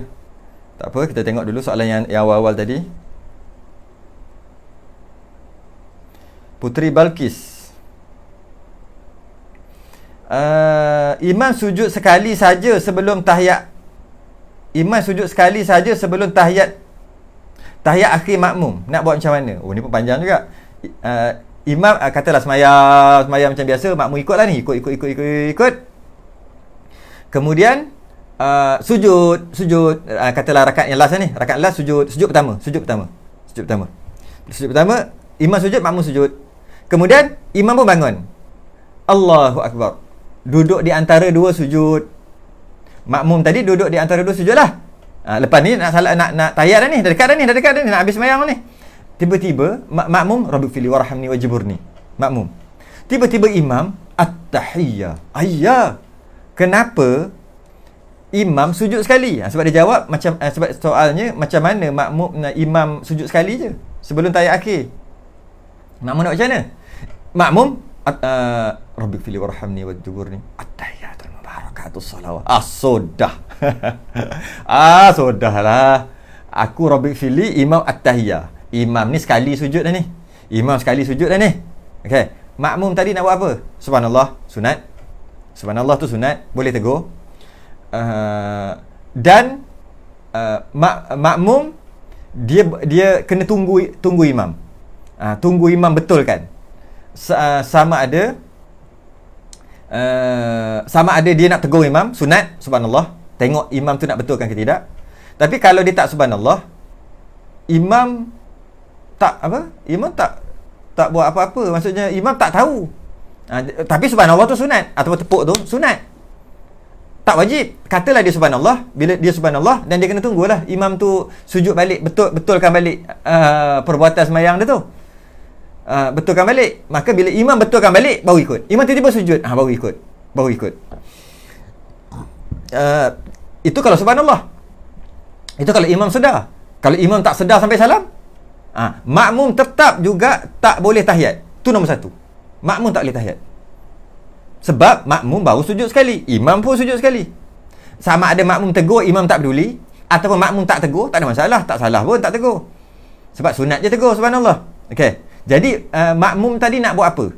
Ada dua keadaan boleh buat. Yang pertama, duduk je kat tahiyat tu. Duduk je dekat duduk di antara dua sujud. Duduk je. Imam salam, niat, maksudnya imam dah salam, bukan imam aku lah. Maksudnya dah berpisah dengan imam. Niat berpisah dengan imam, sujud. Sujud sekali lagi. Sujud sekali lagi. Sebab imam sujud sekali, mana boleh ikut? Tak boleh. Sujud sekali lagi. Makmum tadi, setelah lama tu tunggu. Lama tu dia tunggu. Lama tunggu. Sama ada subhanallah, makmum subhanallah ke, makmum tak subhanallah ke, tak kisah. Yang penting, makmum tak boleh tahiyat. Okay, makmum tak boleh tahiyat. Makmum tunggu je dekat tahiyat, dekat duduk di antara dua sujud tadi. Ketika imam salam, makmum tadi, dia niat macam ni lah. Engkau bukan imam aku dah. Memang pun. Sebab dah salam kan, engkau bukan imam aku dah. Aku mufaraqah boleh juga. Niat tu bukan imam dah. Okay? Sujud yang kedua. Sujud yang kedua baru tahiyat. Lepas tahiyat, habis tahiyat, macam saya sebut tadi, sunat makmum tadi sujud sahwi. Kerana imam cacat, terlekat cacat imam tadi yang batal lah sembahyang imam kan. Nanti imam kena sembahyang balik. Sebab sujud sekali. Lepas sembahyang nanti bagi tahu lah dia. Tapi kecacatan imam tu naik atas kepala makmum. Walaupun makmum, aku tak salah, tetap juga cacat tu naik. Kecacatan tu, kerosakan tu naik kat kepala makmum. Okey. Kemudian sebelum salam, sunat sujud sahwi. Tak wajib, sunat sujud sahwi walaupun makmum tak buat salah. Sebab cacatnya ketua, cacatnya pemerintah, rakyat cacat sekali sebut tadi kan. Kalau tak nak sujud sahwi pun tak apa. Sebab sunat sujud sahwi. Okey. Itu satu cara boleh buat. Cara yang kedua, bukan duduk di antara dua sujud. Bila imam baca tahiyat tu, baca tahiyat dah agak lama, makmum tadi Rabbi fili warhamni wajburni warfa'ni warzuqni wahdini wa'afini wa'afanni. Kan? Dia tunggu kejap. Agak-agak kadar tunggu. Kadar tunggu tu kadar bacaan tahiyat, tahiyat yang ringkas. Lebih kurang dalam 10 hingga 12 saat. Saat tu saya yang letak. Saya nak bagi tahu jarak dia tu. Lepas Rabbi fili warhamni wajburni warfa'ni warzuqni wahdini wa'afini wa'afanni. Kira agak-agak lebih kurang 10 hingga 12 saat. Kira. Bukan kira 1 2 3, agak-agak. Jangan tengok jam pula. Agak-agak dah dalam 12 saat. Ataupun agak-agak imam tadi dah habis baca tahiyat. Agak-agak imam tadi dah habis baca tahiyat. Ataupun agak-agak kalau dia pun baca tahiyat tapi dia tak baca, kalau baca tahiyat dah habis. Tahiyat sampai mana? Sampai Allahumma salli ala Muhammad. Bukan, sampai wa asyhadu anna Muhammadar Rasulullah. Itu tahiyat. At-tahiyya sampai wa asyhadu anna Muhammadar Rasulullah. Allahumma salli ala Muhammad tu dia panggil selawat, tak panggil tahiyat. Jadi bukan nak cerita jawab, nak kira masa tu. Agak-agak Rabbi fili warhamni wajburni warfa'ni warzuqni wahdini wa'afini wa'afanni. Agak-agak kalau dia baca, kalau baca, jangan baca makmum ni. Kalau baca at-tahiyyatul mubarakatus salawatut tayyibatu lillah. Assalamu alayka ayyuhan nabiy wa rahmatullahi wa barakatuh. Apa ni? Jangan baca, nak tengok masa tu berapa lama. Sebab imam dah baca tahiyat, makmum tak boleh baca tahiyat, tapi nak ambil masa tu, nak ambil masa untuk sujud. Untuk makmum ni sujud. Jangan sujud lagi. Makmum tadi. Jadi makmum ni agak-agak atau baca ke hati, agak-agak bacaan tahiyat tu. Agak-agak. Setelah Rabbi fili warhamni wajburni warfa'ni warzuqni wahdini wa'afini wa'afanni, makmum tadi agak-agak dalam hati atau baca je lah dalam hati, tapi jangan keluarkan mulut. Okey, macam mana? At-tahiyyatul mubarakatus salawatut tayyibatu lillah. Assalamualaikum. Imam biarkan dia. Assalamualaikum ya nabi wa rahmatullahi wa barakatuh. Assalamu alayna wa ala ibadillah salihin. Asyhadu an la ilaha illallah wa asyhadu anna Muhammadar Rasulullah. Bila asyhadu an la ilaha illallah wa asyhadu anna Muhammad, waktu tu dah nak habis dah tu, makmum tadi sujud. Bukan bacaan tadi, masa. Agak-agak dah wa asyhadu anna Muhammad. Agak-agak berapa saat tu? Kira lebih kurang. Okey? Ini kalau sikit lagi Muhammadar Rasulullah. Okey. Kalau aku baca dah sampai situ. Imam baca suka tidak. Sampai ke mana? Okey? Lepas tu sujud. Supaya jangan lebih daripada panjang bacaan tahiyat. Masa dia menunggu tu. Okey. Sujud je. Walaupun imam tak sujud, dia sujud yang kedua. Imam tak sujud, dia sujud yang kedua. Okey. Kenapa buat gini? Kerana kerana duduk di antara dua sujud adalah rukun pendek. Memanjangkan rukun pendek batal. Makmum tadi yang duduk tahiyat awal, imam pergi baca tahiyat, dia punya pasal dia salah. Tapi makmum tadi duduk tahiyat awal tu duduk di antara dua sujud tu lama tu. Sebab imam baca kama sallai ta'ala lama. Jadi makmum tadi telah memanjangkan rukun pendek. Jika memanjangkan rukun pendek dengan sengaja batal. Kita dah masuk dalam bab tu sebelum ni. Memanjangkan rukun pendek. Jadi makmum tadi boleh batal. Tapi imam panjangkan. Imam terlupa, tak ingat. Tak apa. Tak tahu, tak sengaja. Dia tahu. Jadi macam mana nak settle masalah ni? Dia sujud.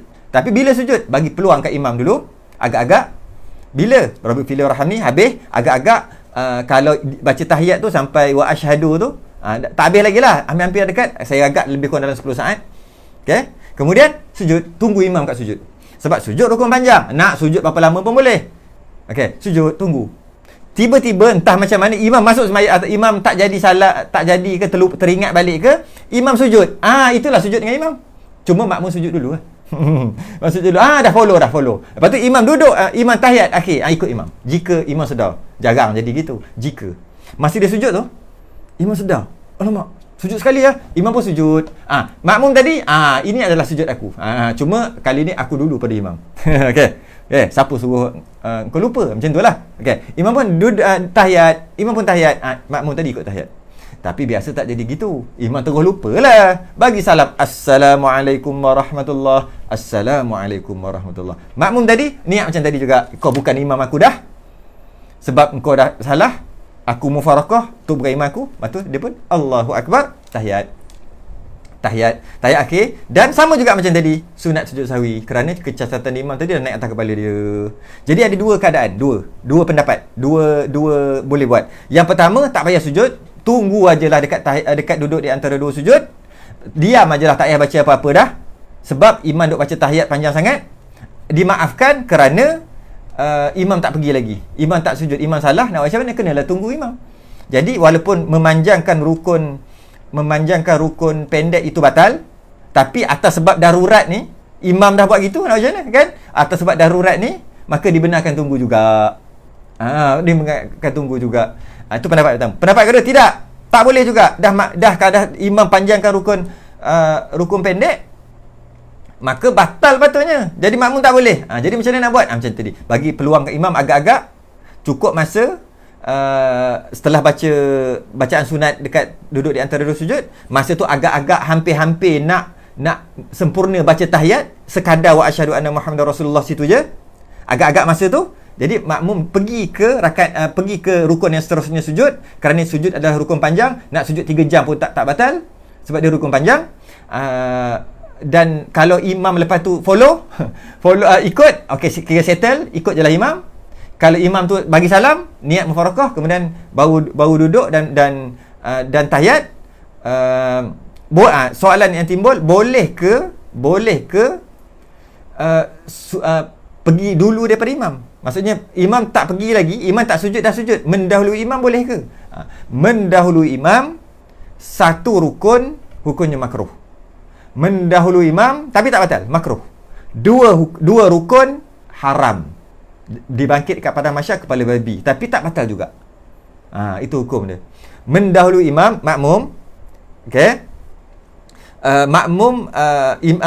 Imam rukuk, makmum rukuk, ni cerita lain lah. Imam rukuk, makmum rukuk. Tiba-tiba makmum i'tidal, tak batal. Tapi makruh. Tak batal. Hilang pahala jemaah dia, tapi tak batal. Sengaja, tak batal. Imam tak bangun lagi, tak batal. Tapi pahala jemaah habis. Hukumnya makruh. Okey. Kemudian imam tak bangun lagi, duduk rukuk lagi, makmum tadi sujud, tak batal juga. Sebab baru dua rukun. Makmum mendahului imam 2 rukun, tak batal. Tapi bukan makruh lagi, haram, berdosa. Batal? Tak batal sembahyang juga. Haram, berdosa. Nabi ancam dia dibangkitkan dengan kepala babi nanti. Dekat sekarang kepala kaldai, bangkitkan di padang mahsyar. Sebab angkat kepala sebelum imam angkat. Malah 2 rukun. Okey, tak batal. Di sujud ni, makmum tadi duduk di antara sujud, baru batal sebab dah lebih daripada 2 rukun.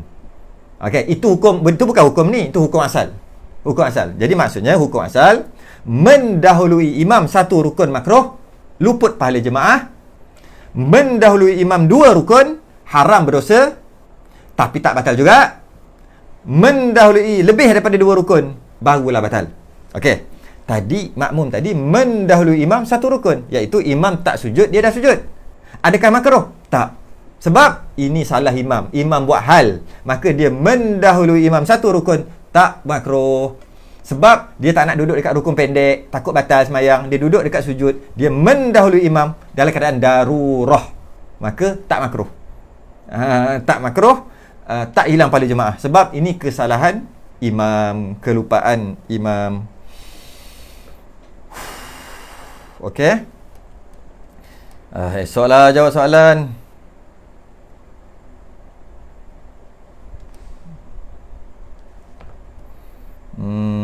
Banyak sangat, penat dah ni. 11.30 dah ni.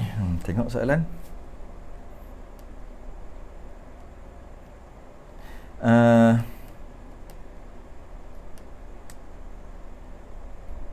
Bakar semut, sunat puasa, solat isyak pada rakaat kedua, syak masih pada rakaat satu.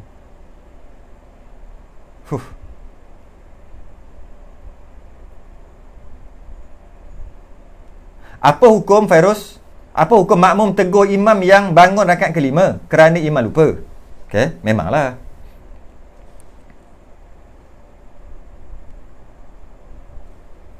Makmum tak lupa. Okey, betul lah.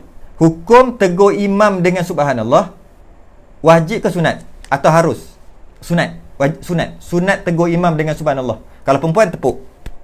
Hukumnya sunat. Okey, sunat, bukan wajib sunat, bukan harus juga. Bukan harus, bukan makruh, bukan haram, bukan wajib, semua bukan. Yang apa? Satu je hukum dia. Sunat, okey. Kalau tak ada orang tegur, sebab sunat, tak buat tak apalah kan? Okey. Selepas habis solat baru tegur. Tu tak sunat. Selepas habis solat baru tegur tu tak sunat. Tak apalah, okey. Adakah imam yakin dia selepas habis solat baru ditegur? Okey, baru tegur 5 rakaat lah. Itu tak sunat. Biar aje pun tak apa sebenarnya. Okey. Kalau buat pun tak apa. Okey. Dalam semayang yang sunat tegur. Dalam imam tu tengah semayang, yang tu yang sunat tegur. Dah lepas habis semayang tak sunat bagi tahu dah, sebab dah 5 rakaat kan. Dah terlebih, tak sunat tegur. Biarkan aja. Tapi kalau tegur juga tak apa. Okey. Kalau tak ada orang tegur, selepas habis solat baru tegur. Dan imam yakin dia buat 5 rakaat selepas habis solat. Habis dia dah salam, ya, orang cakap, orang tegur dia 5 rakaat. Macam tu orang tegur, 5 rakaat lah. Dia pun, ya ke? Iyalah. Iyalah. Habis cerita. Bagaimana dengan solat imam? Dah yakin 5. Bila yakin ni? Kita ambil contoh macam ni. Lepas habis semayang, lepas imam buat 5 rakaat, imam buat 5 rakaat, makmum tak tegur. Makmum mufarakah lah, senang cerita. Makmum semua mufarakah. Jadi makmum salah sebab dia mufarakah. Imam tambah seorang-seorang, kesian dia. Apa punya makmum lah, tak berhati perut. Tak apalah. Janji, dia kata, makmum kata, janji aku selamat. Ya? Malah aku semayang balik. Janji aku selamat. Asyik lupa je imam ni. Tak berhati perut nama dia. Tapi tak ada masalah. Tak tegur. Imam pun semayang. Okey, habis semua. Habis imam semayang, imam pun semayang, imam pun makmum pun tegur. Tadi 5. Maksudnya masa baru pendek. Assalamualaikum warahmatullahi. Assalamualaikum warahmatullahi. Tadi 5. Imam pun, yalah 5. Baru dia cakap pendek-pendek perkataan. Yalah 5. Okey. Apa jadi? Jika dia teruskan, maksudnya dia tak buat apa-apa, semayangnya dah sah. Settle. Yang lebih tu dia maaf. Yang kelima tu dia maaf. Sah. Okey. Tapi dia juga boleh sujud sahwi kalau dia nak. Sebab baru pendek perceraian. Lepas Assalamualaikum warahmatullahi. Assalamualaikum warahmatullahi. Orang tegur. Tadi 5. Ya ke? Ya ke? Ya. Betul lah. Sebab dia cakap baru pendek dan masa tu baru pendek. Masa tu baru tak jauh. Dia pun sunat. Tak wajib juga. Kalau dia kata, kalau macam tu tak apalah. Taklah, aku ni rasa. Settle. Boleh. Tak apa. Balik. Dah lepas. Memang settle. Yang rakaat kelima tu dia maaf. Tapi sebab masa tu masih lagi pendek, tak panjang, dia tak baca doa lagi, tak astagfirullahalazim lagi, pendek, sunat juga imam tadi. Kalau nak tampung cacat dia tadi tu. Macam mana? Terus masuk dalam sembahyang balik, niat masuk dalam sembahyang balik, tak payah berdiri, niat je, masuk dalam sembahyang, niat sujud sahwi. Sujud, duduk sujud, salam sekali lagi. Walaupun dah keluar sembahyang, boleh masuk balik. Dengan syarat jangan lama sangat dan jangan cakap banyak sangat. Boleh. Tapi kalau tak nak buat, biar je. Ataupun dah sampai baca doa dah baru tegur, habis cerita. Yang sembahyang sah, rakaat kelima dia maaf. Imam sakit tekak, Hasan Basri, imam sakit tekak, dia undur ke belakang dan seorang makmum ke depan ganti imam. Boleh ke? Uzur boleh. Dia macam tukar jawatan. Dia macam ni. Bila dia sakit tekak, maksudnya ada kemungkinan Fatihah imam tak boleh nak baca dengan kuat, dengan sempurna, mungkin macam-macam boleh jadi. Jadi oleh kerana tu, sebab dia sakit gitu, dia undur ke belakang, makmum ke depan ganti. Boleh. Macam tukar jawatan. Boleh.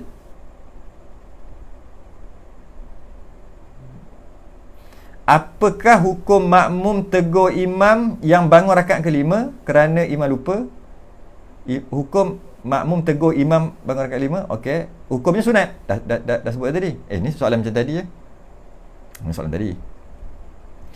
Tegur subhanallah semata-mata untuk tegur imam tanpa niat zikir, batal solat ya. Subhanallah semata-mata untuk tegur imam tanpa niat zikir, batal. Ya, batal Azrin. Saya dah bahas sebelum ni 2-3 kali dah. Baru je, tak sampai seminggu lepas. Tengok rakaman, ada. Memang batal. Dia kena niat zikir sahaja, subhanallah tu. Ataupun niat nak tegur imam sekali dengan zikir, boleh. Kalau niat nak tegur semata-mata, subhanallah sebab nak tegur imam, batal sembahyang makmum yang tegur. Ataupun tak niat apa-apa, blur gitu. Subhanallah, kau niat apa? Aku tak niat apa-apa, batal juga.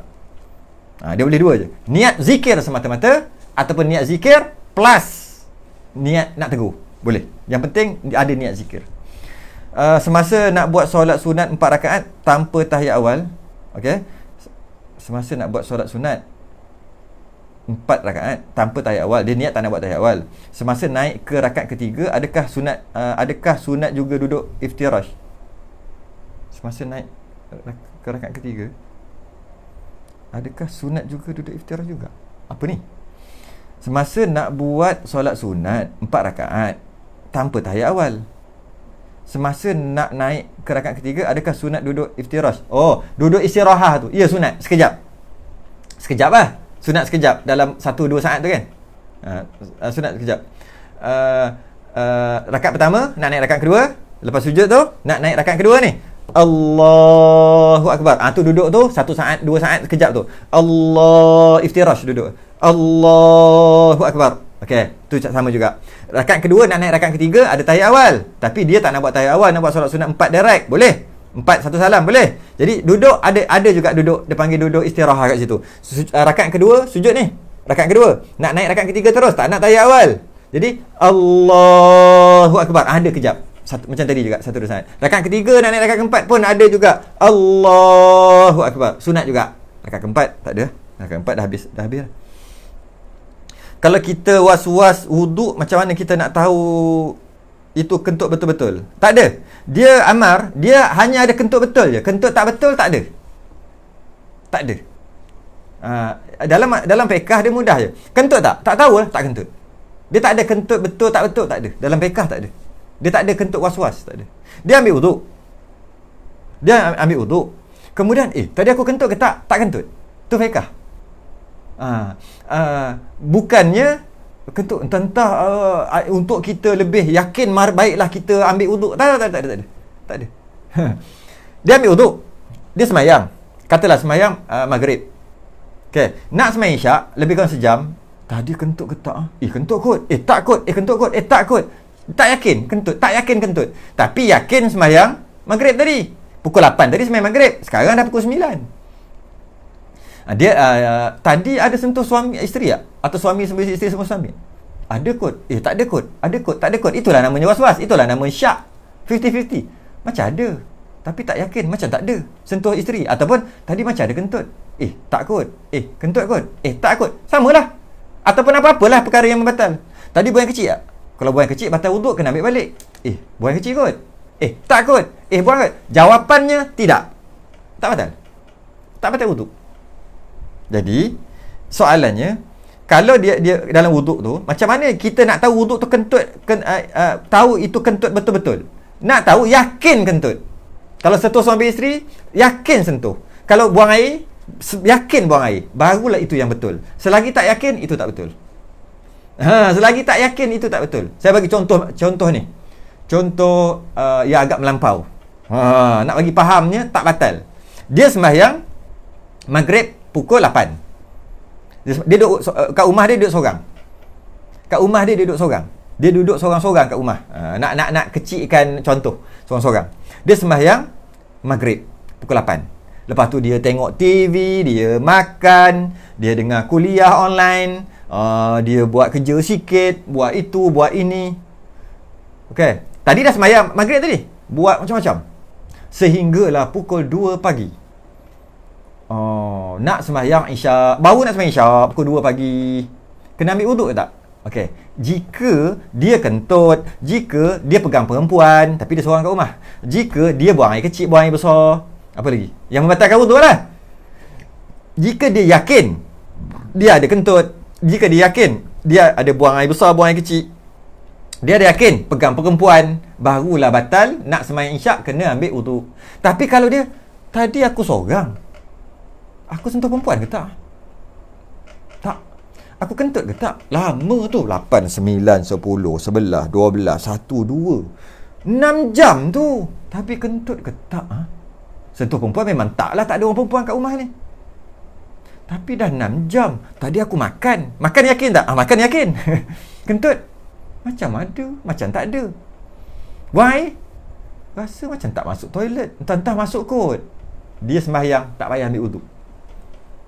Sebab nak kentut betul-betul, kentut betul-betul yang maksud batal tadi tu, batal wuduk tadi, bila dia yakin, selagi ya ketak, selagi tu sembahyang isyak tak payah ambil wuduk, walaupun pukul 2 pagi, walaupun dia tak tidur malam tu sampai subuh, sampai pukul 5 baru nak sembahyang isyak, walaupun lepas sembahyang isyak habis tu masuk subuh, dia sembahyang subuh dengan wuduk maghrib. Dengan syarat jangan tidur lah, tidur kan batal wuduk. Makna bagi tahu, untuk batal wuduk mesti yakin batal wuduk. Kalau 50-50, ya ketak, tak batal wuduk. Tu jawapannya. Macam mana nak tahu kentut? Betul lah. Setelah rukuk terasa bacaan Fatihah tak sempurna, kena teruskan solat atau berhenti? Ini cantik, tapi kaedah dia panjang. Saya cuma jawab soalan je sebab dah hujung. Kaedah ni panjang, kaedah ni. Tapi saya hanya jawab soalan. Norizan, setelah rukuk baru dia terasa bacaan Fatihah dia, baru dia was-was, dia syak, ataupun dia terasa. Bila sebut terasa, tak yakinlah. Ketika dia rukuk, dia terasa, dia syak, dia was-was. Boleh kata gitu? Tadi aku baca Fatihah, garanti baca Fatihah. Yang tak garanti, yang syak, yang was-was ni, habis ke tak habis? Ihdinas sirah baca ke tidak? Bismillah baca ke tidak? Tu. Itu yang dia was-was. Itu yang dia syak. Ketika rukuk ni, itu yang dia syak. Tapi, Fatihah garanti baca.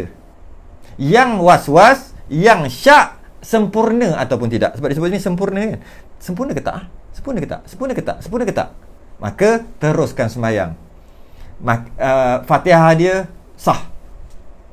Teruskan sembahyang. Jika dia pergi balik Fatihah, baca Fatihah berdiri balik, batal sembahyang. Dia kena teruskan. Kerana apa? Kerana dia yakin baca Fatihah. Yang dia tak yakin, habis ke tidak, sempurna ke tidak. Bila dia tak yakin ni? Ketika rukuk. Dah pergi dah, tak duduk berdiri. Tapi kalau ketika dia berdiri, tengah-tengah dia duduk baca surah, tadi aku baca Fatihah sempurna ke tak? Yang itu dia kena baca Fatihah balik. Tadi aku baca sempurna ke tak Fatihah aku? Ketika bila? Ketika baca surah. Walam yakul lahu kufuwan ahad. Tak rukuk lagi. Tadi sempurna tak Fatihah? Dalam keadaan berdiri, wajib baca Fatihah. Sebab dia yakin baca, cuma dia tak yakin sempurna ke tak. Tadi bismillah baca ke tak? Ihdinas sirah baca ke tak? Ar-Rahman Ar-Rahim baca ke tak? Ish. Tak ada ish. Baca balik. Wajib baca balik. Dia rukuk batal. Sebab dia ketika tu berdiri, dia baru baca surah. Tapi kalau dah rukuk, aku baca ke tak? Aku baca Fatihah tadi, tapi ihdinas sirah baca ke tak? Tak payah layan sebab dah rukuk. Jadi lupakan, sah dah Fatihah. Sah dah Fatihah. Kalau dia yakin, dia rukuk, dia yakin tadi tak baca ihdinas sirah, dah rukuk, dah sujud dah, ihdinas siratal mustaqim tak baca, yang itu yakin, bukan syak. Yakin kena pergi baca balik lah, kena berdiri balik baca Fatihah, baca balik daripada awal. Sebab dia yakin baca tak sempurna. Ataupun ketika rukuk, tadi aku tak baca Fatihah, dengan yakin aku tak baca Fatihah tadi. Ketika rukuk, yang itu tak mana boleh teruskan, berdiri balik baca Fatihah, sebab dia yakin tak baca, ataupun dia yakin tak sempurna. Ini dia ketika rukuk, dia yakin baca, yang dia tak yakin tak sempurna. Itu je masalah dia. Sempurna ke tak, habis ke tak, habis ke tak. Ketika rukuk, tak payah layan, teruskan sembahyang. Tapi kalau ketika dia qiyam, baca ke tak, ataupun sempurna ke tak, wajib baca Fatihah. Jadi maknanya, dari segi yakin sempurna ataupun tidak, tapi garanti baca. Cuma yakin sempurna ataupun tidak, bila dah pergi ke rukun seterusnya, tak payah layan. Sebab aku dah buat. Was-was tu setan je kata. Tapi kalau sedang berada di situ, was-was, yakin, syak, baca ke tak, sempurna ke tak, ketika berdiri, kenapa kau nak rukuk? Bacalah, sebab dah memang berdiri pun. Duduk baca surah ke apa kan? Teruskan baca. Sebab dia memang duduk di rukun itu. Tapi bila dah pergi rukun lain, yakin baca. Yang tak yakin sempurna tu. Yakin ke tak? Sempurna ke tak? Tak payah layan. Allah. Cukuplah tu. Cukuplah. Orang dah makin keluar dah. Tadi dah dekat 200, sekarang dah 100 lebih. Baik. Kalau ada soalan, sambung esok. Esok kita ada jawab soalan terus daripada pukul 10 sampai ke atas. Sama juga tak baca kitab terus lah. Kitab ni akan datang next. Jadi terima kasih kepada penganjur Masjid Pelindung. Mudah-mudahan ada manfaat. Terima kasih pada penyumbang yang menyumbangkan peralatan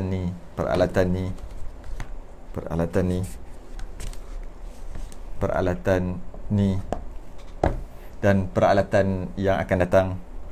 Peralatan orang yang sumbang yang duduk ada ni, saya tak pakai yang biasa dah, Samsung ke apa tak.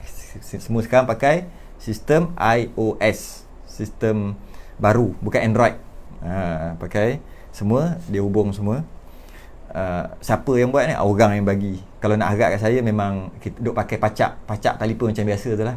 Tak adalah nak keluar-keluar, nak boleh tunjuk apa, kitab yang macam mana. Memang tak adalah. Memang taklah, senang cerita. Tapi atas apa dia panggil, pemurahnya orang yang datang ni, dia nak tengok supaya interaktif, biar ni sikit, maka dia sumbang. Alhamdulillah. Contoh macam ni. Dulu tak boleh buat. Sekarang dah boleh buat. Kenapa ni? Macam mana boleh buat ni? Orang yang menyumbang. Alhamdulillah. Mudah-mudahan ada manfaatnya. Mudah-mudahan malah mungkin semangatkan kita lagi. Dan kalaulah ada penyumbang saja pun, tapi tak ada anjuran, masjid-masjid tak guna juga. Takkan kita syok sendiri nak buat, tiba-tiba esok syok sendiri.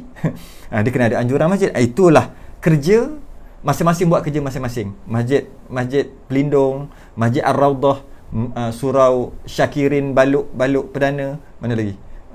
Saya dah lupa. Surau Al-Hidayah, ada beberapa surau. Itu kerja mereka. Kerja mereka adalah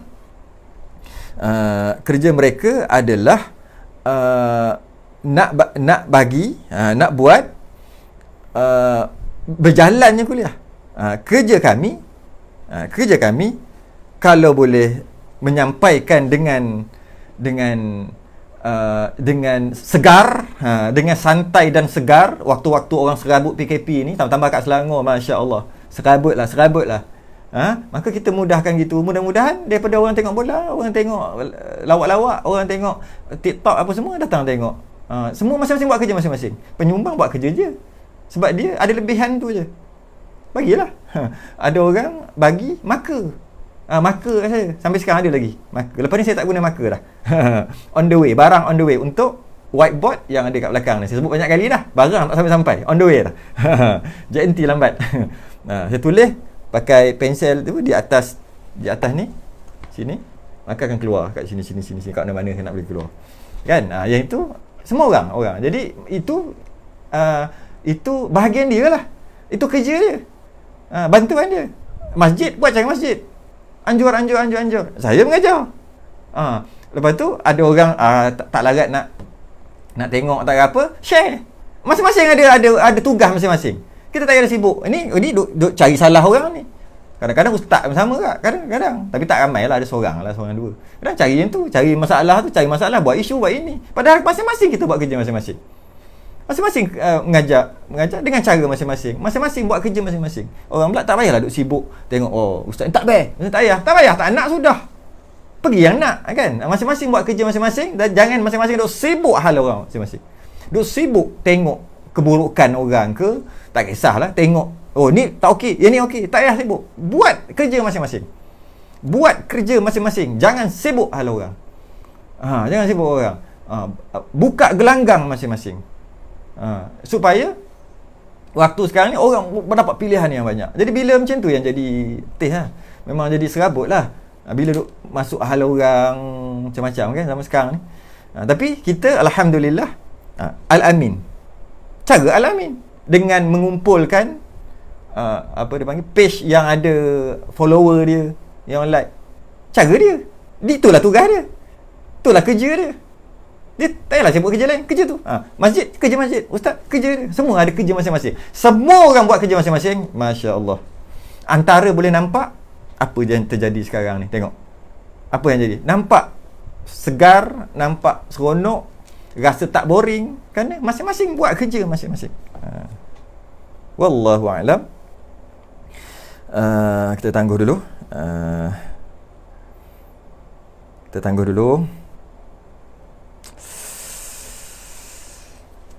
Kita sudah dengan tasbih kafarah dan suratul subhanakallah wa hamdik, asyhadu an la ilaha illa anta, astaghfiruka wa atubu ilaik. Bismillahirrahmanirrahim.